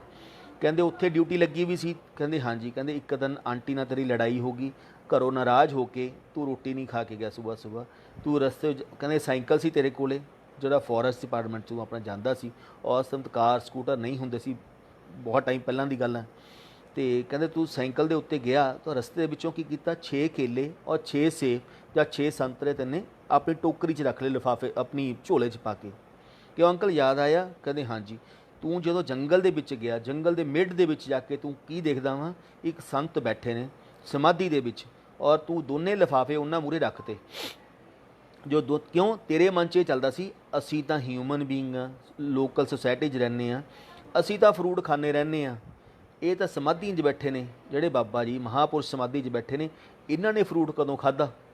ਤਾਂ ਗੁਰੂ ਜੀ ਕਹਿੰਦੇ ਕਮਲੇ ਇਹ ਤੇਰੇ ਮਨ 'ਚ ਕੁਐਸਚਨ ਚੱਲਦਾ ਸੀ ਨਾ, ਤੂੰ ਦੋਨਾਂ ਦੇ ਦੋਨੇ ਲਿਫਾਫੇ ਮਹਾਰਾਜ ਮੂਹਰੇ ਰੱਖ ਕੇ ਤੂੰ ਅੱਗੇ ਜੰਗਲ ਚਲਿਆ ਗਿਆ। ਫਿਰ ਤੈਨੂੰ ਭੁੱਖ ਲੱਗੀ ਵੀ ਸੀ, ਤੈਨੇ ਕਿਹਾ ਰਾਤ ਨੂੰ ਜੇ ਬਾਰਿਸ਼ ਆ ਗਈ ਤਾਂ ਮੈਂ ਤਾਂ ਭੁੱਖਾ ਮਰ ਜਾਊਂਗਾ। ਤੂੰ ਅੱਧਾ ਕਿਲੋਮੀਟਰ ਜਾ ਕੇ ਫਿਰ ਪਿੱਛੇ ਆ ਗਿਆ, ਮਹਾਰਾਜ ਫਿਰ ਵੀ ਸਮਾਧੀ 'ਚ ਬੈਠੇ ਨੇ ਉਹ ਸੰਤ। ਤੂੰ 3 ਕੇਲੇ ਚੱਕ ਲਏ ਔਰ 3 ਸੇਬ ਚੱਕ ਲਏ, ਇੱਕ ਲਿਫਾਫਾ ਬਾਬਾ ਜੀ ਦਾ ਬਣਾਤਾ, ਇੱਕ ਤੂੰ ਆਪਣਾ ਬਣਾ ਲਿਆ। ਕਿਉਂ ਅੰਕਲ ਯਾਦ ਆਇਆ? कहते हाँ जी गुरु जी, पर गुरु जी तुसी नहीं सी हो। कहते अंकल हाँ ਜਾਂ ਨਾ ਪਹਿਲਾਂ ਦੱਸ, ਕੀਤਾ ਸੀ ਕਿ ਨਹੀਂ ਕੀਤਾ ਸੀ? ਕਹਿੰਦੇ ਗੁਰੂ ਜੀ ਬਿਲਕੁਲ ਕੀਤਾ ਸੀ। ਕਹਿੰਦੇ ਕਮਲਿਆ ਮੈਂ ਸੀ ਉਹ? ਕਹਿੰਦੇ ਨਹੀਂ ਗੁਰੂ ਜੀ ਤੁਸੀਂ ਨਹੀਂ ਸੀ। ਜਿਹੜੇ ਉਹ ਸੰਤ ਸਮਾਧੀ ਦੇ ਵਿੱਚ ਬੈਠੇ ਸੀ ਉਹਨਾਂ ਦੇ ਵਾਈਟ ਹੇਅਰ ਸੀ ਔਰ ਪਿੱਛੇ ਜ਼ਮੀਨ ਨੂੰ ਛੂ ਰਹੇ ਸੀ, ਆਈਬ੍ਰੋਜ਼ ਉਹਨਾਂ ਦੀਆਂ ਵਾਈਟ ਸੀ ਔਰ ਉਹਨਾਂ ਦੀ ਚਿਕਸ ਤੋਂ ਨੀਚੇ ਤੱਕ ਜਾ ਰਹੀਆਂ ਸੀ। ਗੁਰੂ ਜੀ ਉਹ ਤਾਂ ਬਹੁਤ ਵੱਡੀ ਉਮਰ ਵਾਲੇ ਸੀ, ਤੁਸੀਂ ਨਹੀਂ ਸੀ। ਕਹਿੰਦੇ ਅੰਕਲ ਉਹ ਵੀ ਮੈਂ ਹੀ ਸੀ। ਕਿਉਂ? ਜਿੰਨਾ ਤੱਕ ਤੁਹਾਡਾ ਗੁਰੂ ਦੇ ਨਾਲ ਕਨੈਕਸ਼ਨ ਨਹੀਂ ਹੋਏਗਾ, ਸੋਲ ਨਾਲ ਸੋਲ ਦਾ ਕਨੈਕਸ਼ਨ ਨਹੀਂ ਹੋਏਗਾ, ਉਹਨਾਂ ਤੱਕ ਤੁਸੀਂ ਗੁਰੂ ਜੀ ਨੂੰ ਨਹੀਂ ਪਛਾਣ ਸਕਦੇ। ਹੀ ਸੇ ਮੇਰੇ ਇਸ ਸਰੂਪ ਨੂੰ ਨਾ ਸੋਚੋ, ਇਸ ਸਰੂਪ 'ਚ ਮੈਂ ਆ ਗਿਆ। ਜੇ ਤੁਹਾਡਾ ਰੂਹ ਨਾਲ ਰੂਹ ਦਾ ਕਨੈਕਸ਼ਨ ਨਹੀਂ ਹੋਏਗਾ, ਸੋਲ ਨਾਲ ਸੋਲ ਦਾ ਨਹੀਂ ਕਨੈਕਸ਼ਨ ਹੋਏਗਾ, ਤਾਂ ਤੁਸੀਂ ਮੈਨੂੰ ਪਹਿਚਾਣ ਹੀ ਨਹੀਂ ਸਕਦੇ। ਮੈਂ ਕਿਸੇ ਹੋਰ ਰੂਪ ਦੇ ਵਿੱਚ ਵੀ ਤੁਹਾਡੇ ਕੋਲ ਆ ਸਕਦਾ, ਐਜ਼ ਏ ਸੰਗਤ ਦੇ ਰੂਪ ਨਾਲ ਵਿੱਚ ਵੀ ਤੁਹਾਡੇ ਕੋਲ ਆ ਸਕਦਾ, ਲੇਕਿਨ ਜੇ ਤੁਹਾਡੇ ਨਾਲ ਗੁਰੂ ਜੀ ਦਾ ਕਨੈਕਸ਼ਨ ਹੈ, ਤੁਸੀਂ ਇਮੀਡੀਏਟਲੀ ਗੁਰੂ ਜੀ ਨੂੰ ਪਛਾਣ ਲਓਗੇ ਕਿ ਮੇਰਾ ਗੁਰੂ ਮੇਰੇ ਕੋਲੋਂ ਨਿਕਲ ਕੇ ਗਿਆ, ਗੁਰੂ ਜੀ ਮੇਰੇ ਨਾਲ ਬੈਠੇ ਨੇ। ਅਤੇ ਇੱਕ ਦਿਨ ਦੀਵਾਲੀ ਦਾ ਦਿਨ ਤਾਂ ਗੁਰੂ ਜੀ ਸਤਸੰਗ ਸੁਣਾ ਰਹੇ ਸੀ। ਕਹਿੰਦੇ ਜਦੋਂ ਮੇਰਾ ਜਨਮ ਹੋਣਾ ਸੀ, ਕਿਉਂ ਮੈਂ ਮਹਾਸ਼ਿਵ ਹਾਂ, ਮੈਂ ਸ੍ਰਿਸ਼ਟੀ ਦਾ ਮਾਲਕ ਹਾਂ, ਇਸ ਪੂਰੇ ਬ੍ਰਹਮੰਡ ਦਾ ਮਾਲਿਕ ਹਾਂ। ਕਹਿੰਦੇ ਕਿਉਂ? ਜਦੋਂ ਬ੍ਰਹਮੰਡ ਦੇ ਮਾਲਿਕ ਨੇ ਜਨਮ ਲੈਣਾ ਹੋਵੇ ਤਾਂ ਉਹ ਜਿਹਨੂੰ ਮਰਜ਼ੀ ਤਾਰ ਕੇ ਆ ਸਕਦਾ। ਕਿਉਂ? ਮੈਨੂੰ ਕਿਸੇ ਤੋਂ ਪੁੱਛਣ ਦੀ ਲੋੜ ਨਹੀਂ ਹੈਗੀ, ਮੇਰੇ ਹੱਥ 'ਚ ਫੁੱਲ ਫਲੈਜ ਪਾਵਰਾਂ ਹੁੰਦੀਆਂ ਨੇ। ਅਤੇ ਕਹਿੰਦੇ ਜਦੋਂ ਮੈਂ ਆਉਣ ਲੱਗਿਆ ਤਾਂ ਸਾਰੇ ਦੇਵੀ ਦੇਵਤਾ ਲੈ ਬ੍ਰਹਮਾ ਵਿਸ਼ਨੂੰ ਮਹੇਸ਼ ਐਨ ਸਪਤਰਿਸ਼ੀ ਸਾਰੇ ਸੰਤ ਇਕੱਠੇ ਹੋ ਕੇ ਮੇਰੇ ਕੋਲ ਆ ਗਏ ਕਿ ਹੇ ਪੂਰਨ ਪਰਮਾਤਮਾ ਤੁਸੀਂ ਦੁਨੀਆ ਦੇ ਉੱਤੇ ਜਾ ਰਹੇ ਹੋ, ਤੁਸੀਂ ਤਾਂ ਦੁਨੀਆ ਤਾਰ ਕੇ ਆ ਜਾਓਗੇ। ਦੈਨ ਗੁਰੂ ਸੇ ਤਰਨਾ ਕਿਸੇ ਨੇ ਨਹੀਂ ਹੈਗਾ, 99.5 ਨੂੰ ਅਸੀਂ ਭੰਬਲ ਭੂਸੇ 'ਚ ਪਾਈ ਰੱਖਣਾ। ਦੈਨ ਇੱਕ ਆਂਟੀ ਬੈਠੀ ਸੀ, ਗੁਰੂ ਜੀ ਭੰਬਲ ਭੂਸਾ ਕੀ ਹੁੰਦਾ? ਆਂਟੀ ਇਫ ਐਂਡ ਬਟ, ਕਿੰਤੂ ਪਰੰਤੂ ਅਸੀਂ ਨਿਕਲਣ ਦੇਣਾ ਨਹੀਂ ਕਿਸੇ ਨੂੰ। ਕਿਉਂ? ਜਿੰਨਾ ਕੀ ਸੇ ਹਰ ਇੱਕ ਬੰਦਾ ਰੱਬ ਤੋਂ ਖੱਟ ਕੇ ਨਹੀਂ ਲੈ ਕੇ ਜਾਂਦਾ ਹੁੰਦਾ। 99 ਬੰਦੇ ਸਿਰਫ ਜਦੋਂ ਗੁਰੂ ਦੇ ਕੇ ਟੈਸਟ ਕਰਦਾ ਫਿਰ ਆਪਾਂ ਲੋਕ ਭੱਜ ਜਾਂਦੇ ਹਾਂ ਕਿ ਗੁਰੂ ਜੀ ਮੈਨੂੰ ਕਿਵੇਂ ਨੇ। ਹੀ ਸੇ ਇਸ ਕਾਲ ਭੰਬਲ ਭੂਸਾ ਓਨਲੀ 0.5% ਸੰਗਤ ਹੁੰਦੀ ਹੈ ਜੋ ਗੁਰੂ ਦੇ ਉੱਤੇ ਪੂਰਨ ਵਿਸ਼ਵਾਸ ਲੈ ਕੇ ਚੱਲਦੀ ਹੈ ਕਿ ਮੇਰਾ ਗੁਰੂ ਸਭ ਕੁਝ ਕਰ ਸਕਦਾ ਹੈ। ਹੀ ਸੇ ਸੇਮ ਇੱਕ ਦਿਨ ਅਸੀਂ ਸਾਵਨ ਦਾ ਮਹੀਨਾ ਚੱਲਦਾ, ਹੁਣ ਲਾਸਟ ਵੀਕ ਇਨਫੈਕਟ ਸਤਸੰਗ ਕਰਨਾ ਸੀ, ਲਾਸਟ ਵੀਕ ਸਤਸੰਗ ਨਹੀਂ ਕਰ ਸਕਿਆ। ਰਾਖੀ ਦਾ ਦਿਨ ਸੀ, ਮੰਡੇ ਦਾ ਦਿਨ ਸੀ, ਲੇਕਿਨ ਜਦੋਂ ਸਾਨੂੰ ਗੁਰੂ ਜੀ ਨੇ ਆਪਣੇ ਕੋਲ ਰੱਖਿਆ ਸੀ, ਉਹ ਦਿਨ ਟਿਊਜ਼ਡੇ ਦੀ ਰੱਖੜੀ ਸੀ ਔਰ ਮੈਨੂੰ ਥਰਸਡੇ ਨੂੰ ਮੈਂ ਗੁਰੂ ਜੀ ਕੋਲ ਆਇਆ ਸੀ ਔਰ ਸੰਡੇ ਨੂੰ ਰਾਤ ਨੂੰ ਜਾਣ ਲੱਗੇ ਤਾਂ ਨਹੀਂ ਗੁਰੂ ਜੀ ਸੇ ਨਰਿੰਦਰ ਇੱਕ ਦਿਨ ਹੋਰ ਰੁਕ ਜਾ। ਮੈਂ ਕਿਹਾ ਗੁਰੂ ਜੀ 4 ਦਿਨ ਹੋ ਚੁੱਕੇ ਨੇ ਆਫਿਸ ਤੋਂ ਆਏ ਹੋਏ, ਮੁਸ਼ਕਿਲ ਹੋ ਜਾਏਗਾ। ਹੀ ਸੇ ਯਾਰ ਗੁਰੂ ਕਦੇ ਕਦੇ ਕਹਿੰਦਾ ਹੁੰਦਾ ਰੁਕ ਜਾਣਾ ਇੱਕ ਦਿਨ। ਉਸ ਦਿਨ ਮੇਰਾ 5ਵਾਂ ਸਾਵਨ ਦਾ ਬ੍ਰਤ ਸੀ, ਮੈਂ ਫਾਸਟ ਰੱਖਿਆ ਹੋਇਆ ਸੀ ਅਤੇ ਮੈਂ ਗੁਰੂ ਜੀ ਨੂੰ ਕਿਹਾ, ਮੈਂ ਕਿਹਾ ਗੁਰੂ ਜੀ ਫਿਰ ਮੈਂ ਮੰਡੇ ਕੋ ਰੁਕੂੰਗਾ, ਟਿਊਜ਼ਡੇ 'ਤੇ ਮੈਨੂੰ ਛੁੱਟੀ ਹੈ ਗੁਰੂ ਜੀ ਆਫਿਸ ਤੋਂ ਰੱਖੜੀ ਦੀ, ਫਿਰ ਮੈਂ ਗੁਰੂ ਜੀ ਰੱਖੜੀ ਨੂੰ ਤੁਹਾਡੇ ਕਹੂੰ। ਹੀ ਸੇ ਮੈਂ ਤੈਨੂੰ ਮਨਾ ਕੀਤਾ, ਚਾਹੇ ਤੂੰ ਮਹੀਨਾ ਰੁਕ ਜਾ ਸਾਡੇ ਕੋਲੇ, ਅਸੀਂ ਤੈਨੂੰ ਮਨਾ ਨਹੀਂ ਕਰਦੇ ਹੈਗੇ। ਅਸੀਂ ਬੜੇ ਮੰਦਰ ਰੁਕੇ ਹੋਏ ਸੀ ਅਤੇ ਬੜੇ ਮੰਦਰ ਜਾ ਕੇ ਅਸੀਂ ਆਪਣਾ ਨੋਰਮਲ ਜੋ ਸੇਵਾ ਕੀਤੀ ਅਤੇ ਅਸੀਂ ਦੁਪਹਿਰੇ ਇੱਕ ਆਂਟੀ ਹੁੰਦੀ ਸੀ ਅਮੀਤਾ, ਡਾਕਟਰ ਅਮੀਤਾ ਅਤੇ ਸਿੰਗਲਾ ਅੰਕਲ ਵਗੈਰਾ, ਅਸੀਂ ਲੋਕ ਆਏ ਅਤੇ ਅਸੀਂ ਲੋਕ ਫਰੂਟ ਉਹ ਲੈ ਕੇ ਆਏ ਅਤੇ ਫਰੂਟ ਖਾ ਰਹੇ ਹਾਂ। ਜਦੋਂ ਅਸੀਂ ਸਾਰੇ ਪਲੇਟ ਖਾ ਲਈ, 2 ਪੀਸ ਲਾਸਟ ਦੇ ਉੱਤੇ ਐਪਲ ਦੇ ਪੀਸ ਰਹਿ ਗਏ, ਮੈਂ ਖਾਣ ਲੱਗਿਆ ਅਤੇ ਇਸੇ ਫੁੱਲ ਆਫ ਫਰੈਗਨੈਂਸ, ਜਿੰਨੀ ਫਰੈਗਨੈਂਸ ਗੁਰੂ ਜੀ 'ਚੋਂ ਆਉਂਦੀ ਸੀ ਉਨੀ ਹੀ ਉਹ ਸੇਬ ਦੀ ਬਾਈਟਸ ਦੇ ਵਿੱਚੋਂ ਆ ਰਹੀ ਸੀ। ਮੈਂ ਸਭ ਨੂੰ ਕਿਹਾ ਦੇਖੋ ਕਿੰਨੀ ਫਰੈਗਨੈਂਸ ਆ ਰਹੀ ਹੈ ਗੁਰੂ ਜੀ ਦੀ ਇਸ ਬਾਈਟਸ ਦੇ ਵਿੱਚੋਂ, ਅਤੇ ਜੋ ਦੂਸਰੀ ਬਾਈਟ ਚੁੱਕੀ ਸਭ ਨੂੰ ਪ੍ਰਸ਼ਾਦ ਦਿੱਤਾ ਉਹਦੇ ਵਿੱਚੋਂ ਵੀ ਉਨੀ ਹੀ ਫਰੈਗਨੈਂਸ ਸੀ। ਮਤਲਬ ਗੁਰੂ ਜੀ ਤੁਸੀਂ ਖਾ ਕੀ ਰਹੇ ਹੋ, ਗੁਰੂ ਜੀ ਤੁਹਾਡੀ ਉਸ ਚੀਜ਼ ਨੂੰ ਬਲੈਸ ਕਰ ਦਿੰਦੇ ਨੇ। ਅਤੇ ਅਸੀਂ ਮੇਰੇ ਦਿਨ ਇੱਕੋ ਹੀ ਮਨ ਦੇ ਵਿੱਚ ਕੁਐਸਚਨ ਚੱਲਦਾ ਵੈ ਕਿ ਸ਼ਾਮ ਨੂੰ ਗੁਰੂ ਜੀ ਕੋਲ ਜਾਵਾਂਗੇ, ਆਫ ਡੇ ਹੈ ਔਰ ਮੇਰਾ ਬ੍ਰਤ ਹੈ, ਅਤੇ ਅਸੀਂ ਜਾ ਕੇ ਲੰਗਰ ਕਿਵੇਂ ਕਰਾਂਗੇ। ਮੈਂ ਸਿਰਫ ਆਪਣੀ ਹੋਰ ਚੱਲਣਾ, ਚਪਾਤੀ ਲੈ ਲੂੰਗਾ, ਚੀਨੀ ਨਾਲ ਖਾ ਲੂੰਗਾ, ਦਹੀਂ ਨਾਲ ਖਾ ਲੂੰਗਾ। ਕਿਉਂ? ਗੁਰੂ ਦਾ ਲੰਗਰ ਤਾਂ ਸਭ ਨਾਲ ਉੱਚਾ ਵੈ, ਉੱਥੇ ਨਾ ਕੋਈ ਬ੍ਰਤ ਹੈ ਨਾ ਕੁਛ ਹੋਰ ਹੈ। ਉਹ ਲੰਗਰ ਬਹੁਤ ਕਰਮਾਂ ਨਾਲ ਤੁਹਾਨੂੰ ਨਸੀਬ ਹੁੰਦਾ ਹੈ। ਤੇ ਮੈਂ ਸਿਰ ਲੇਕਿਨ ਐਜ਼ ਏ ਹਿਊਮਨ ਜਿੰਨਾ ਤੱਕ ਗੁਰੂ ਜੀ ਤੁਹਾਡੇ ਮਨ ਚੋਂ ਕੁਐਸਚਨ ਨਹੀਂ ਕੱਢ ਦਿੰਦੇ ਉਹਨਾਂ ਤੱਕ ਤੁਸੀਂ ਉਸ ਕੁਐਸਚਨਾਂ ਤੋਂ ਬਾਹਰ ਨਹੀਂ ਨਿਕਲ ਸਕਦੇ। ਮੈਂ ਸਾਰਾ ਦਿਨ ਚੱਲਦਾ ਰਿਹਾ, ਸ਼ਾਮ ਨੂੰ ਇੰਪਾਇਰ ਸਟੇਟ ਪਹੁੰਚੇ। ਬਹੁਤ ਹੀ ਛੋਟੀ ਥੋੜੀ ਸੰਗਤ ਸੀ, ਹਾਰਡਲੀ 7 ਜਾਂ 8 ਲੋਕ ਸੀ। ਤੇ ਅਸੀਂ ਦੋ ਉਸ ਟਾਈਮ ਇੰਪਾਇਰ ਸਟੇਟ ਬੈਠੇ ਸੀ ਤੇ ਗੁਰੂ ਜੀ ਆਪਣੇ ਬੈਡਰੂਮ ਦੇ ਉੱਤੇ ਬੈੱਡ ਦੇ ਉੱਤੇ ਬੈਠੇ ਨੇ ਔਰ ਜੋਸ਼ੀ ਅੰਕਲ ਬੈਠੇ ਨੇ ਔਰ ਇੱਕ ਅੰਕਲ ਹੋਰ ਅੰਦਰ ਬੈਠੇ ਨੇ। ਥੋੜ੍ਹਾ ਟਾਈਮ ਤੋਂ ਬਾਅਦ ਗੁਰੂ ਜੀ ਕਹਿੰਦੇ ਗੁਰੂ ਜੀ ਦਾ ਕੁੱਕ ਹੁੰਦਾ ਸੀ ਚੰਦਨ, ਗੁਰੂ ਜੀ ਨੇ ਚੰਦਨ ਨੂੰ ਆਵਾਜ਼ ਮਾਰੀ, ਚੰਦਨ। ਕਹਿੰਦੇ ਉਹ ਗੁਰੂ ਜੀ ਕੋਲ ਗਿਆ, ਕਹਿੰਦੇ ਇੱਕ ਉਹ ਮਾਮ ਜਿਸਤਾ ਤੇ ਉਹ ਕੁੰਡੀ ਸੋਟਾ ਲੈ ਕੇ ਆਇਆ ਯਾਰ। ਕੁੰਡੀ ਸੋਟਾ ਲੈ ਕੇ ਆਇਆ, ਅਖਬਾਰ ਵਿਛਾਇਆ, ਕੁੰਡੀ ਸੋਟਾ ਲੈ ਕੇ ਆਇਆ। ਕਹਿੰਦੇ ਕੀ ਪਿਆ? ਪਿਆਜ਼ ਕੱਟ ਕੇ ਲੈ ਕੇ ਆ, ਧਨੀਆ ਲੈ ਕੇ ਆ, ਪੁਦੀਨਾ ਲੈ ਕੇ ਆ। ਮਿਰਚਾਂ ਕਿੰਨੀਆਂ ਪਈਆਂ ਨੇ? ਹਰੀਆਂ, ਤਕਰੀਬਨ ਅੱਧਾ ਕਿਲੋ ਮਿਰਚਾਂ ਹਰੀਆਂ ਹੋਣੀਆਂ ਨੇ। ਗੁਰੂ ਜੀ ਨੇ ਆਪਣੇ ਸਾਹਮਣੇ ਬੈਠ ਕੇ ਜੋਸ਼ੀ ਅੰਕਲ ਤੋਂ, ਚੰਦਨ ਤੋਂ ਉਹਨਾਂ ਨੂੰ ਮੈਸ਼ ਕਰਵਾਉਣਾ ਸ਼ੁਰੂ ਕਰਵਾਤਾ। ਕਰਦੇ ਕਰਦੇ ਉਹ ਇੱਕ ਬਣ ਗਿਆ। ਮੈਂ ਕਿਹਾ ਅੱਜ ਪਤਾ ਨਹੀਂ ਗੁਰੂ ਜੀ ਆਪਣੇ ਰੂਮ 'ਚ ਬੈਠ ਕੇ ਕੀ ਬਣਵਾ ਰਹੇ ਨੇ। ਦੈਨ ਗੁਰੂ ਜੀ ਨੇ ਚੰਦਨ ਨੂੰ ਦੁਬਾਰਾ ਕਿਹਾ, ਚੰਦਨ ਨਮਕਦਾਨੀ ਲੈ ਕੇ ਆ। ਜਦੋਂ ਹੀ ਨਮਕਦਾਨੀ ਲੈ ਕੇ ਆਏ, ਗੁਰੂ ਜੀ ਨੇ ਇੱਕ ਕਟੋਰੀ ਫੜੀ ਹਨ, ਉਹ ਕਰੀ ਹਨ, ਉਹਨੂੰ ਪੂਰੇ ਦਾ ਪੂਰਾ ਗੁਰੂ ਜੀ ਉਹਨੂੰ ਉਹਦੇ ਵਿੱਚ ਉਲਟਾਈ ਹਨ। ਪੂਰੀ ਜੋ ਕੁੰਡੀ ਸੋਟਾ ਸੀ ਉਹਦੇ ਵਿੱਚ ਅਟਕਾਈ, ਯਾਨੀ ਕਿ ਉਹਦੇ ਵਿੱਚ ਮਿਰਚ ਵੀ ਪਾਤੀ, ਮਸਾਲਾ ਵੀ, ਗਰਮ ਮਸਾਲਾ ਵੀ ਪਾਤਾ, ਹਲਦੀ ਵੀ ਪਾਤੀ, ਨਮਕ ਵੀ ਪਾਤਾ, ਪੂਰੀ ਦੀ ਪੂਰੀ ਨਮਕਦਾਨੀ ਗੁਰੂ ਜੀ ਨੇ ਖ਼ਤਮ ਕਰਤੀ। ਦੈਨ ਚੰਦਨ ਨੂੰ ਕਿਹਾ, ਚੰਦਨ ਇਹਨੂੰ ਕਿਚਨ 'ਚ ਲੈ ਕੇ ਚੱਲ। ਦੈਨ ਗੁਰੂ ਜੀ ਕਿਚਨ ਦੇ ਵਿੱਚ ਗਏ ਔਰ ਸਭ ਨੂੰ ਕਿਚਨ ਤੋਂ ਵਿੱਚੋਂ ਬਾਹਰ ਕੱਢਤਾ। ਫਰਾਈ ਪੈਨ ਦੇ ਵਿੱਚ ਤੇਲ ਪਾ ਕੇ, ਦੇਸੀ ਘਿਓ ਪਾ ਕੇ ਗੁਰੂ ਜੀ ਨੇ ਉਸ ਦਿਨ ਉਸ ਨੂੰ ਖੁਦ ਤੜਕਾ ਲਗਾਇਆ, ਉਸ ਸਬਜ਼ੀ ਨੂੰ ਖੁਦ ਹਿਲਾਇਆ, ਖੁਦ ਟੇਸਟ ਕੀਤਾ। ਟੇਸਟ ਕਰਨ ਤੋਂ ਬਾਅਦ ਹਰ ਇੱਕ ਦੀ ਥਾਲੀ ਦੇ ਵਿੱਚ 4 ਚਮਚ ਆਪਣੇ ਹੱਥ ਨਾਲ ਪਾਏ। 4 ਚਮਚ ਆਪਣੇ ਹੱਥ ਨਾਲ ਪਾ ਕੇ ਆਪਣੀ ਕਟੋਰੀ ਪੜੀ, ਗੁਰੂ ਜੀ ਨੇ ਆਪਣਾ ਵੀ ਲਿੱਤਾ।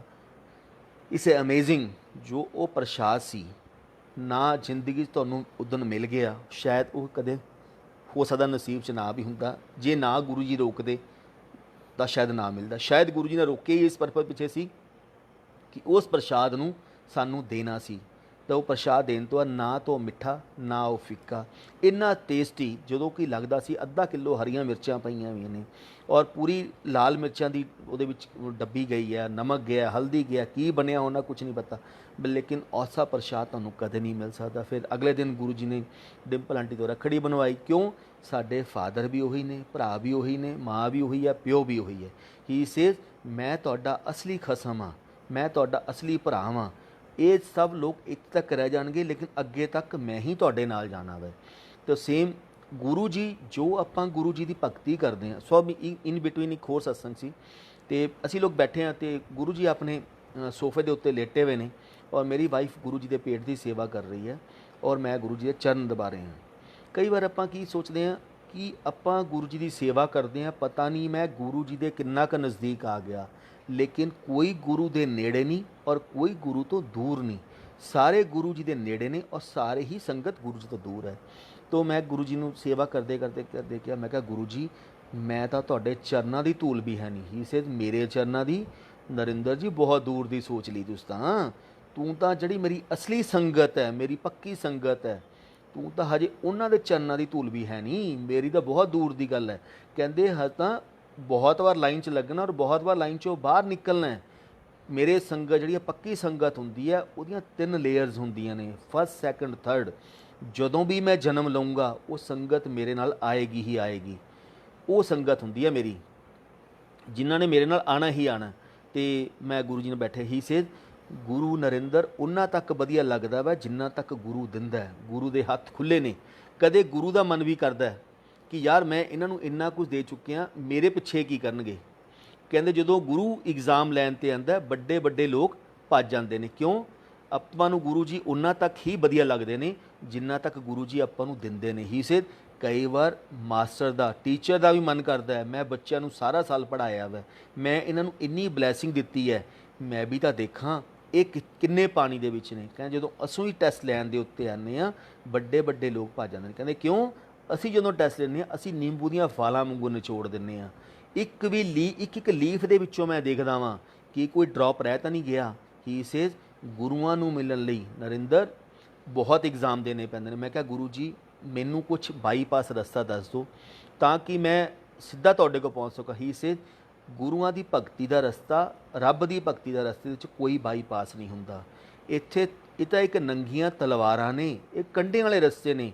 ਇੱਥੇ ਚੱਲਣਾ ਹੀ ਚੱਲਣਾ ਪੈਂਦਾ ਹੈ। ਲੇਕਿਨ ਜੇ ਗੁਰੂ ਤੇ ਵਿਸ਼ਵਾਸ ਰੱਖੋਗੇ, ਆਪਣੇ ਰੱਬ ਤੇ ਵਿਸ਼ਵਾਸ ਰੱਖੋਗੇ, ਇਹ ਕੰਡਿਆਂ ਦੇ ਰਸਤੇ ਵੀ ਫੁੱਲਿਆਂ ਦਾ ਰਸਤੇ ਬਣ ਜਾਂਦੇ ਨੇ। ਕਹਿੰਦੇ ਇਹ ਤੁਹਾਨੂੰ ਇਗਜ਼ਾਮ ਦੇਣੇ ਹੀ ਦੇ ਕੇ ਅੱਗੇ ਤੁਹਾਨੂੰ ਜਾਣਾ ਪੈਣਾ। ਹੀ ਸਿਰਫ ਕਰੋੜਾਂ ਦੇ ਵਿੱਚੋਂ ਇੱਕ ਬੰਦਾ ਹੁੰਦਾ ਜਿਹੜਾ ਗੁਰੂ ਨੂੰ ਪਾਉਂਦਾ, ਜਿਹੜਾ ਰੱਬ ਨੂੰ ਮਿਲਦਾ ਵੈ। ਬਾਕੀ ਸਭ ਤਾਂ ਲਾਈਨ 'ਚ ਲੱਗੇ ਹੋਏ ਨੇ। ਕਹਿੰਦੇ ਲਾਈਨ 'ਚ ਲੱਗੇ ਰਹੀਓ। ਤੇ 9 ਪੌੜੀਆਂ ਹੁੰਦੀਆਂ ਨੇ ਨਰਿੰਦਰ ਗੁਰੂ ਤੱਕ ਪਹੁੰਚਣ ਦੀਆਂ, ਰੱਬ ਨੂੰ ਮਿਲਣ ਦੀਆਂ। 9 ਸੀੜੀਆਂ ਹੀ ਆਪਾਂ ਜਿਨ੍ਹਾਂ ਨੂੰ ਕਹਿੰਦੇ ਆ, ਜਿਹਨੂੰ ਆਪਣੀ ਆਪਾਂ 9 ਹੀ ਆਪਣੇ ਜਿੰਨੇ ਆਪਣੇ ਜਦੋਂ ਆਪਾਂ ਸਿੱਧੀਆਂ ਕਰਦੇ ਤਾਂ 9 ਹੀ ਆਪਣੇ ਹੁੰਦੇ ਨੇ। ਤੇ ਗੁਰੂ ਸਾਹਿਬ 'ਚ 9 ਰਸਤੇ ਹੁੰਦੇ ਨੇ, 9 ਰਸਤੇ ਹੁੰਦੇ, 9 ਸੀੜੀਆਂ ਹੁੰਦੀਆਂ ਨੇ ਗੁਰੂ ਤੱਕ ਪਹੁੰਚਣ ਦੀਆਂ, ਰੱਬ ਤੱਕ ਪਹੁੰਚਣ ਦੀਆਂ। 8 ਸੀੜੀਆਂ ਮੈਂ ਹਰ ਇੱਕ ਸੰਗਤ ਨੂੰ ਚੜਾਉਣਾ। ਉਹ ਛੋਟੀ ਸੰਗਤ ਹੋਵੇ, ਉਹ ਬੜੀ ਸੰਗਤ ਹੋਵੇ, ਉਹ ਨਵੀਂ ਸੰਗਤ ਹੋਵੇ, ਉਹ ਪੁਰਾਣੀ ਸੰਗਤ ਹੋਵੇ। ਮੇਰੇ ਲਈ ਕੋਈ ਨਵੀਂ ਨਹੀਂ, ਕੋਈ ਪੁਰਾਣੀ ਨਹੀਂ, ਸਭ ਨਵੇਂ ਨੇ, ਸਭ ਪੁਰਾਣੇ ਨੇ। ਕਹਿੰਦੇ ਮੈਂ 8 ਸੀੜੀਆਂ ਹਰ ਇੱਕ ਨੂੰ ਚੜਾਉਣਾ। ਜਦੋਂ 8ਵੀਂ ਸੀੜੀ ਸੰਗਤ ਚੜ੍ਹਦੀ ਹੈ, ਉਹ ਕੀ ਕਹਿੰਦਾ, ਮੈਂ ਗੁਰੂ, ਗੁਰੂ ਮੈਂ। ਕਿਉਂ? ਗੁਰੂ ਜੀ ਤੁਹਾਨੂੰ ਬਲੈਸਿੰਗ ਦੇ ਰਹੇ ਹੁੰਦੇ ਨੇ। ਜੋ ਤੁਸੀਂ ਬੋਲਦੇ ਹੋ ਉਹ ਸਭ ਸੱਚ ਹੋ ਜਾਂਦਾ। ਫਿਰ ਆਪਾਂ ਕਹਿੰਦੇ ਹਾਂ ਮੇਰੇ ਵਰਗਾ ਤਾਂ ਨੇੜੇ ਗੁਰੂ ਦੇ ਕੋਈ ਨਹੀਂ ਹੈਗਾ, ਮੈਂ ਹੀ ਤਾਂ ਗੁਰੂ ਜੀ ਨੂੰ ਸਮਝਿਆ, ਬਾਕੀ ਦੁਨੀਆ ਥੋੜ੍ਹੀ ਸਮਝੀ ਹੈ। ਹੀ ਸੇ ਉਦੋਂ ਤੁਹਾਡੇ 'ਚ ਇੱਕ ਮੈਂ ਆਉਣੀ ਸ਼ੁਰੂ ਹੋ ਜਾਂਦੀ ਹੈ। I am very close to Guru ji. ਮੇਰੇ ਤੋਂ ਕਲੋਜ਼ ਤਾਂ ਕੋਈ ਹੈ ਹੀ ਨਹੀਂ।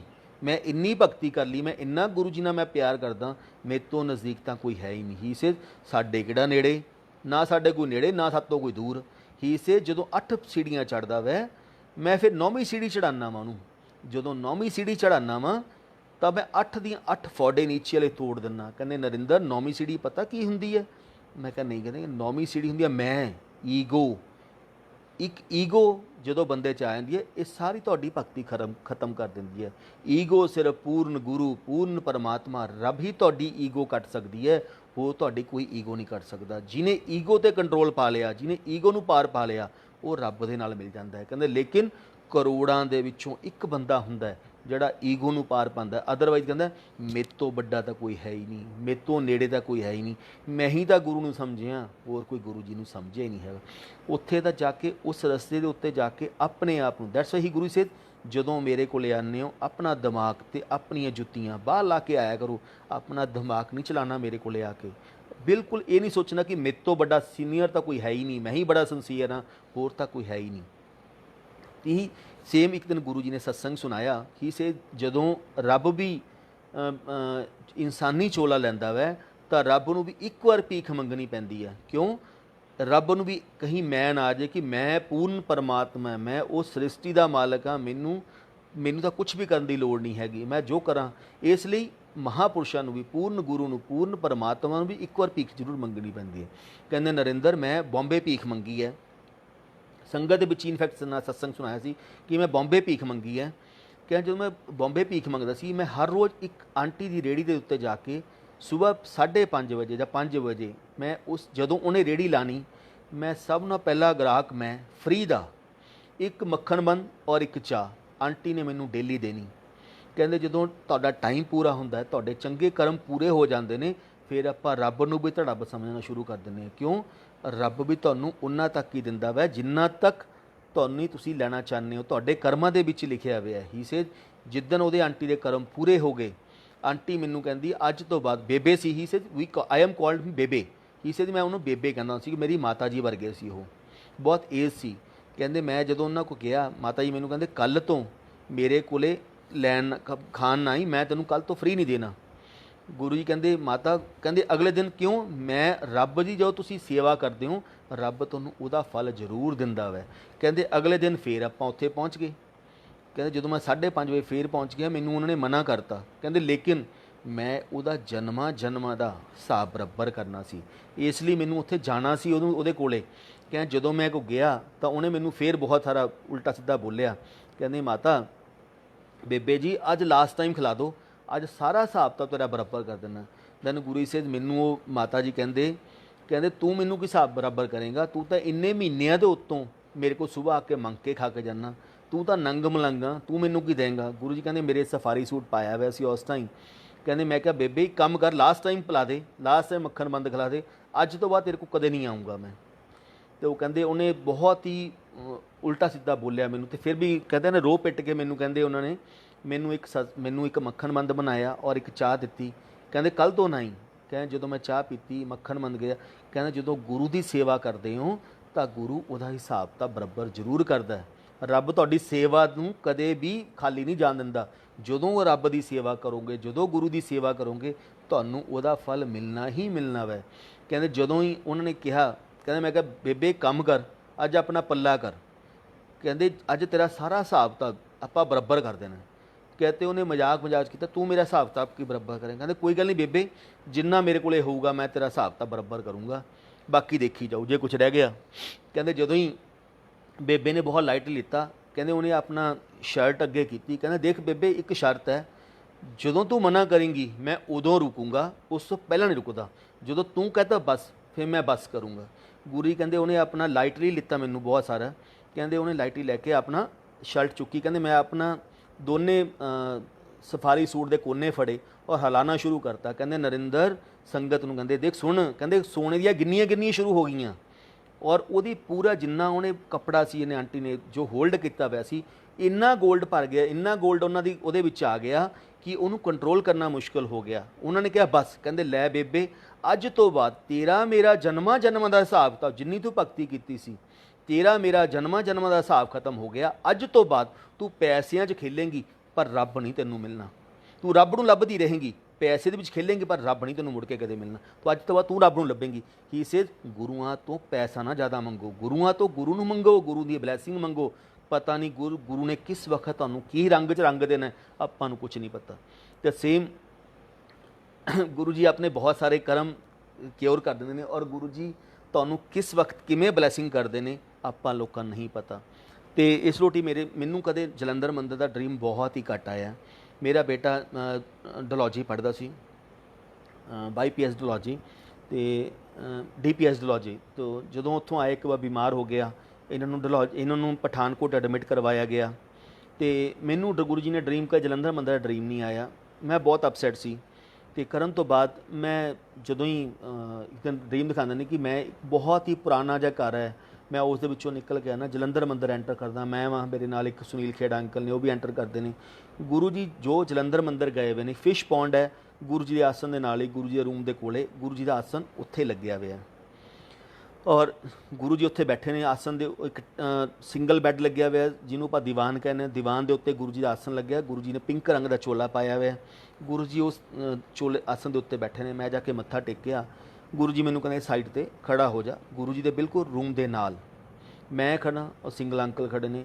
दैन एक आंटी ड्रीम के विच आंदे ने, ठंडा पानी चिल्ड पानी गुरु जी लैके गिलास च, कहते गुरु जी गिलास पी लो। कहते ना ना आंटी लै जा वापस, मैं नहीं पीना।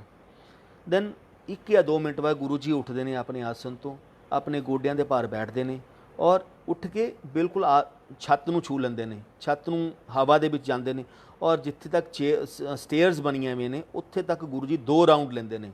2 राउंड लाने तो बाद गुरु जी आके दोबारा अपने आसन पर बैठ जाते हैं और गुरु जी बहुत ही थकावट महसूस कर रहे हैं और कोई भी गुरु जी के कोले नज़दीक नहीं जा रहा। तो मेरा बेटा जाता है, मेरा बेटा अक्षय जाता है, कहते गुरु जी मैं तुहाडी लैग्स के उत्ते बैठ जावां, तुहानूं रिलैक्सेशन मिल जाएगी और थोड़ा जिहा आराम मिल जाएगा। तो गुरु जी कहते हाँ हाँ बैठ जा। जस्ट लैके जिवें आपां कहने शिव जी ने अपनी गोद दे विच गणेश जी नूं बिठाया होवे, गुरु जी ने मेरे बेटे नूं बिठाया। दैन उस तो मैं गुरु जी कोल गया, मैं गुरु जी दे हत्थ दब्बन लग गया, हत्थ प्रैस करन लग गया। दैन फिर कोई होर संगत आई, किसी ने उन्होंने पैर प्रैस करने शुरू करते, कदे कोई सिर ते मालिश करनी शुरू करती, किसी ने कुछ शुरू करता। करते करते दैन फिर वो आंटी आती है पानी लैके, दूसरी आंटी आते हैं ठंडा पानी, वो कहते गुरु जी पानी ले लो। गुरु जी ने गिलास फड़िया, मेरे और अपने हत्थ के उत्ते गुरु जी ने ठंडा पानी पाता, वो पानी मेरे ते अपने हत्थ के उत्ते पा लिया जो हत्थ नाल मैं गुरु जी नूं प्रैस कर रहा। दैन बहुत ठंडा पानी सी। मैं कहा Guru ji just like a father, he is my father, he is my friend, he is my elder brother, he is my father, he is my grandfather. Guru तो है ही है मेरा, भगवान तो है ही है मेरा, रब तो है ही है। मैं कहा गुरु जी तुहानूं की लोड़ पई सी पुट्ठे सीधे पंगे लैण दी, तुसीं क्यों चमत्कार करके दिखाया किसी नूं। दैन ही से नरिंदर चमत्कार नूं नमस्कार है, गुरु नूं नहीं प्यार करता कोई, चमत्कार नूं प्यार करते हैं लोग, चमत्कार नूं नमस्कार है। कह जे मैं इन्हों ना करके दिखावां तो मेरे मंदिर भी कोई नहीं आएगा। ही से तेरे गुरु का हत्थ खुला है, ब्लैसिंग का हत्थ खुला है तो सारी दुनिया इत्थे इकट्ठी हुंदी है। कहते बड़े मंदिर के दरवाजे इन्ने खोल के रखे हुए ने मैंने, जड़ा भी जाता उसकी मुराद पूरी हो जाती है।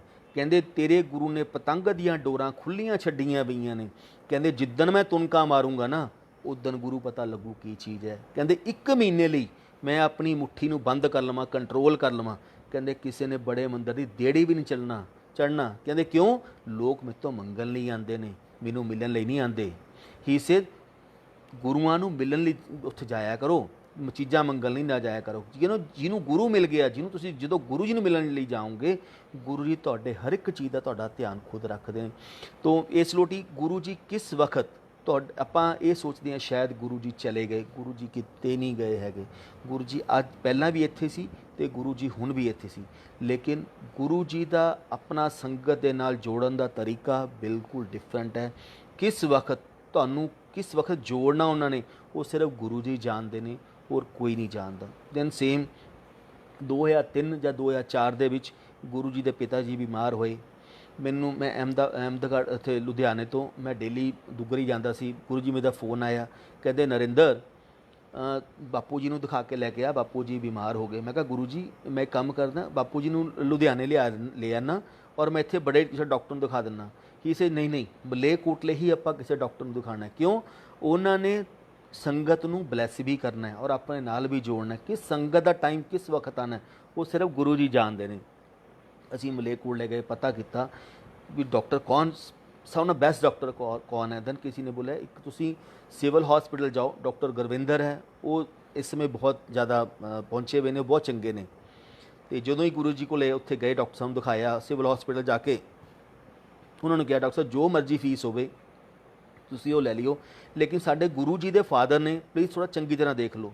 ਉਹਨਾਂ ਦੇ ਇੱਕੋ ਹੀ ਵਰਡ ਸੀ, ਮੈਂ ਤੁਹਾਡੇ ਤੋਂ ਕੀ ਲੈਣਾ, ਗੁਰੂ ਤੁਹਾਡੇ ਹੋਣੇ ਨੇ, ਮੇਰੇ ਥੋੜ੍ਹੀ ਨੇ। ਮੇਰੇ ਲਈ ਤਾਂ ਨਾਰਮਲ ਪੇਸ਼ੈਂਟ ਨੇ, ਜਿਵੇਂ ਮੈਂ ਬਾਕੀ ਪੇਸ਼ੈਂਟਸ ਨੂੰ ਚੰਗੀ ਤਰ੍ਹਾਂ ਦੇਖਦਾ, ਮੈਂ ਇਹਨਾਂ ਨੂੰ ਵੀ ਉਵੇਂ ਹੀ ਦੇਖੂੰਗਾ। ਦੈਨ ਚੈੱਕ ਕਰਨ ਤੋਂ ਬਾਅਦ ਅਸੀਂ ਉਹਨਾਂ ਨੂੰ ਦਿਖਾਇਆ। ਨੈਕਸਟ ਡੇ ਉਹਨਾਂ ਨੇ ਫਿਰ ਬੁਲਾਇਆ, ਉਹਨਾਂ ਨੇ 1-2 ਟੈਸਟ ਵਗੈਰਾ ਲਿਖੇ, ਲੇਕਿਨ ਗੁਰੂ ਦੀ ਲੀਲਾ ਗੁਰੂ ਹੀ ਜਾਣਦੇ ਨੇ। ਟੈਸਟ ਵਗੈਰਾ ਕਰਵਾਤੇ। ਗੁਰੂ ਜੀ ਦਾ ਫੋਨ ਆਇਆ, ਕਹਿੰਦੇ ਕੀ ਹੋਇਆ? ਮੈਂ ਗੁਰੂ ਜੀ ਟੈਸਟ ਵਗੈਰਾ ਲਿਖੇ, ਕਰਾਓ ਸਭ ਦਿਖਾਓ, ਚੰਗੀ ਤਰ੍ਹਾਂ ਦਿਖਾਈਓ। ਅਤੇ ਉਸ ਤੋਂ ਕਰਨ ਤੋਂ ਬਾਅਦ ਨੈਕਸਟ ਡੇ ਫਿਰ ਡਾਕਟਰ ਸਾਹਿਬ ਕੋਲ ਗਏ, ਡਾਕਟਰ ਸਾਹਿਬ ਦੇ ਘਰੇ ਦਿਖਾ ਕੇ ਲੈ ਕੇ ਫਿਰ ਡਾਕਟਰ ਸਾਹਿਬ ਨੂੰ ਅਸੀਂ ਟੈਸਟ ਕਰਨ ਤੋਂ ਉਹਨਾਂ ਨੇ ਮੈਡੀਸਨ ਵਗੈਰਾ ਲਿਖਤੀ ਸੀਗਾ। ਡਾਕਟਰ ਸਾਹਿਬ ਸਾਡੇ ਗੁਰੂ ਜੀ ਦੇ ਫਾਦਰ ਨੇ, ਪਲੀਜ਼ ਜਿੰਨਾ ਚੰਗੀ ਤਰ੍ਹਾਂ ਦੇਖ ਸਕਦੇ ਹੋ ਉਨੀ ਚੰਗੀ ਤਰ੍ਹਾਂ ਦੇ ਦਿਓ, ਪੈਸਿਆਂ ਦੀ ਪਰਵਾਹ ਨਾ ਕਰਿਓ। ਉਹਨਾਂ ਨੇ ਫਿਰ ਸਾਨੂੰ ਉਹੀ ਚੀਜ਼ ਕਹੀ ਕਿ ਇਹ ਤੁਹਾਡੇ ਲਈ ਮੇਰਾ ਨਾਰਮਲ ਪੇਸ਼ੈਂਟ ਆ, ਤੁਹਾਡੇ ਗੁਰੂ ਦੇ ਫਾਦਰ ਹੋਣਗੇ, ਮੈਂ ਕੁਛ ਨਹੀਂ ਲੈਣਾ ਦੇਣਾ। ਕਰਨ ਤੋਂ ਬਾਅਦ ਜੋ ਹੁਣ ਅਸੀਂ, ਮੈਨੂੰ ਗੁਰੂ ਕਹਿੰਦੇ ਨਰਿੰਦਰ ਤੂੰ ਦੁੱਗਰੀ ਸ਼ਿਫਟ ਕਰ ਜਾ 1 ਹਫ਼ਤੇ ਲਈ, ਬਾਪੂ ਜੀ ਦੀ ਸੇਵਾ ਕਰ। ਮੈਂ, ਮੇਰਾ ਬੇਟਾ ਔਰ ਮੇਰੀ ਵਾਈਫ ਤਿੰਨੇ ਅਸੀਂ ਦੁੱਗਰੀ ਚਲੇ ਗਏ। ਦੁੱਗਰੀ ਵਾਈਫ ਔਰ ਬੇਟਾ ਦੋਨੇ ਬਾਪੂ ਜੀ ਦੀ ਸੇਵਾ ਕਰਦੇ ਸੀ। ਔਰ ਅਸੀਂ ਸ਼ਾਮ ਨੂੰ, ਮੈਂ ਮਾਰਨਿੰਗ ਲੁਧਿਆਣੇ ਆਪਣੀ ਜੌਬ 'ਤੇ ਆ ਜਾਂਦਾ ਸੀ, ਜੌਬ ਤੋਂ ਆਉਣ ਤੋਂ ਬਾਅਦ ਫਿਰ ਗੁਰੂ ਜੀ ਕੋਲੇ ਵਾਪਸ ਆ ਜਾਂਦੇ ਸੀ, ਉੱਥੇ ਦੁੱਗਰੀ ਵਾਪਸ ਆ ਜਾਂਦਾ ਸੀ। ਦੈਨ 6 ਜੁਲਾਈ ਆਈ, 7 ਜੁਲਾਈ ਆਈ, ਅਤੇ ਇੱਕ ਹੁੰਦਾ ਕਿ ਗੁਰੂ ਜੀ ਦਾ ਜਨਮ ਦਿਨ ਆਉਣ ਵਾਲਾ ਹੈ, ਸਾਲ 'ਚ ਇੱਕੋ ਹੀ ਵਾਰ ਆਉਣਾ ਹੈ ਔਰ ਸਾਰੀ ਸੰਗਤ ਇਕੱਠੀ ਹੋਏਗੀ ਔਰ ਗੁਰੂ ਜੀ ਸਪੈਸ਼ਲ ਬਲੈਸਿੰਗਸ ਦਿੰਦੇ ਨੇ, ਅਤੇ ਮੈਂ ਜ਼ਰੂਰ ਜਾਣਾ ਹੈ। ਅਤੇ ਗੁਰੂ ਜੀ ਦਾ ਫੋਨ ਆਇਆ। ਮੈਂ ਕਿਹਾ ਗੁਰੂ ਜੀ ਜੇ ਤੁਹਾਡੀ ਹੁਕਮ ਹੋਵੇ, ਤੁਹਾਡਾ ਇਜਾਜ਼ਤ ਹੋਵੇ ਤਾਂ ਮੈਂ ਦਿੱਲੀ ਆ ਜਾਵਾਂ। ਹੀ ਸੇ ਤੂੰ ਕਮਲਿਆ ਗੁਰੂ ਦੇ ਪਿੰਡ ਬੈਠਾ ਵਾਂ, ਗੁਰੂ ਜੀ ਦੇ ਫਾਦਰ ਦੇ ਨਾਲ ਬੈਠਾ, ਮੇਰੇ ਪਿਤਾ ਜੀ ਨਾਲ ਤੂੰ ਬੈਠਾ ਔਰ ਮੇਰੇ ਜਨਮ ਸਥਾਨ 'ਤੇ ਬੈਠਾ, ਜਿੱਥੇ ਤੇਰਾ ਗੁਰੂ ਪੈਦਾ ਹੋਇਆ ਉੱਥੇ ਬੈਠਾ ਵਾਂ, ਤੈਨੂੰ ਮੇਰੇ ਕੋਲ ਆ ਕੇ ਆਉਣ ਦੀ ਕੀ ਲੋੜ ਪਈ ਹੈ? ਨਹੀਂ ਆਉਣਾ।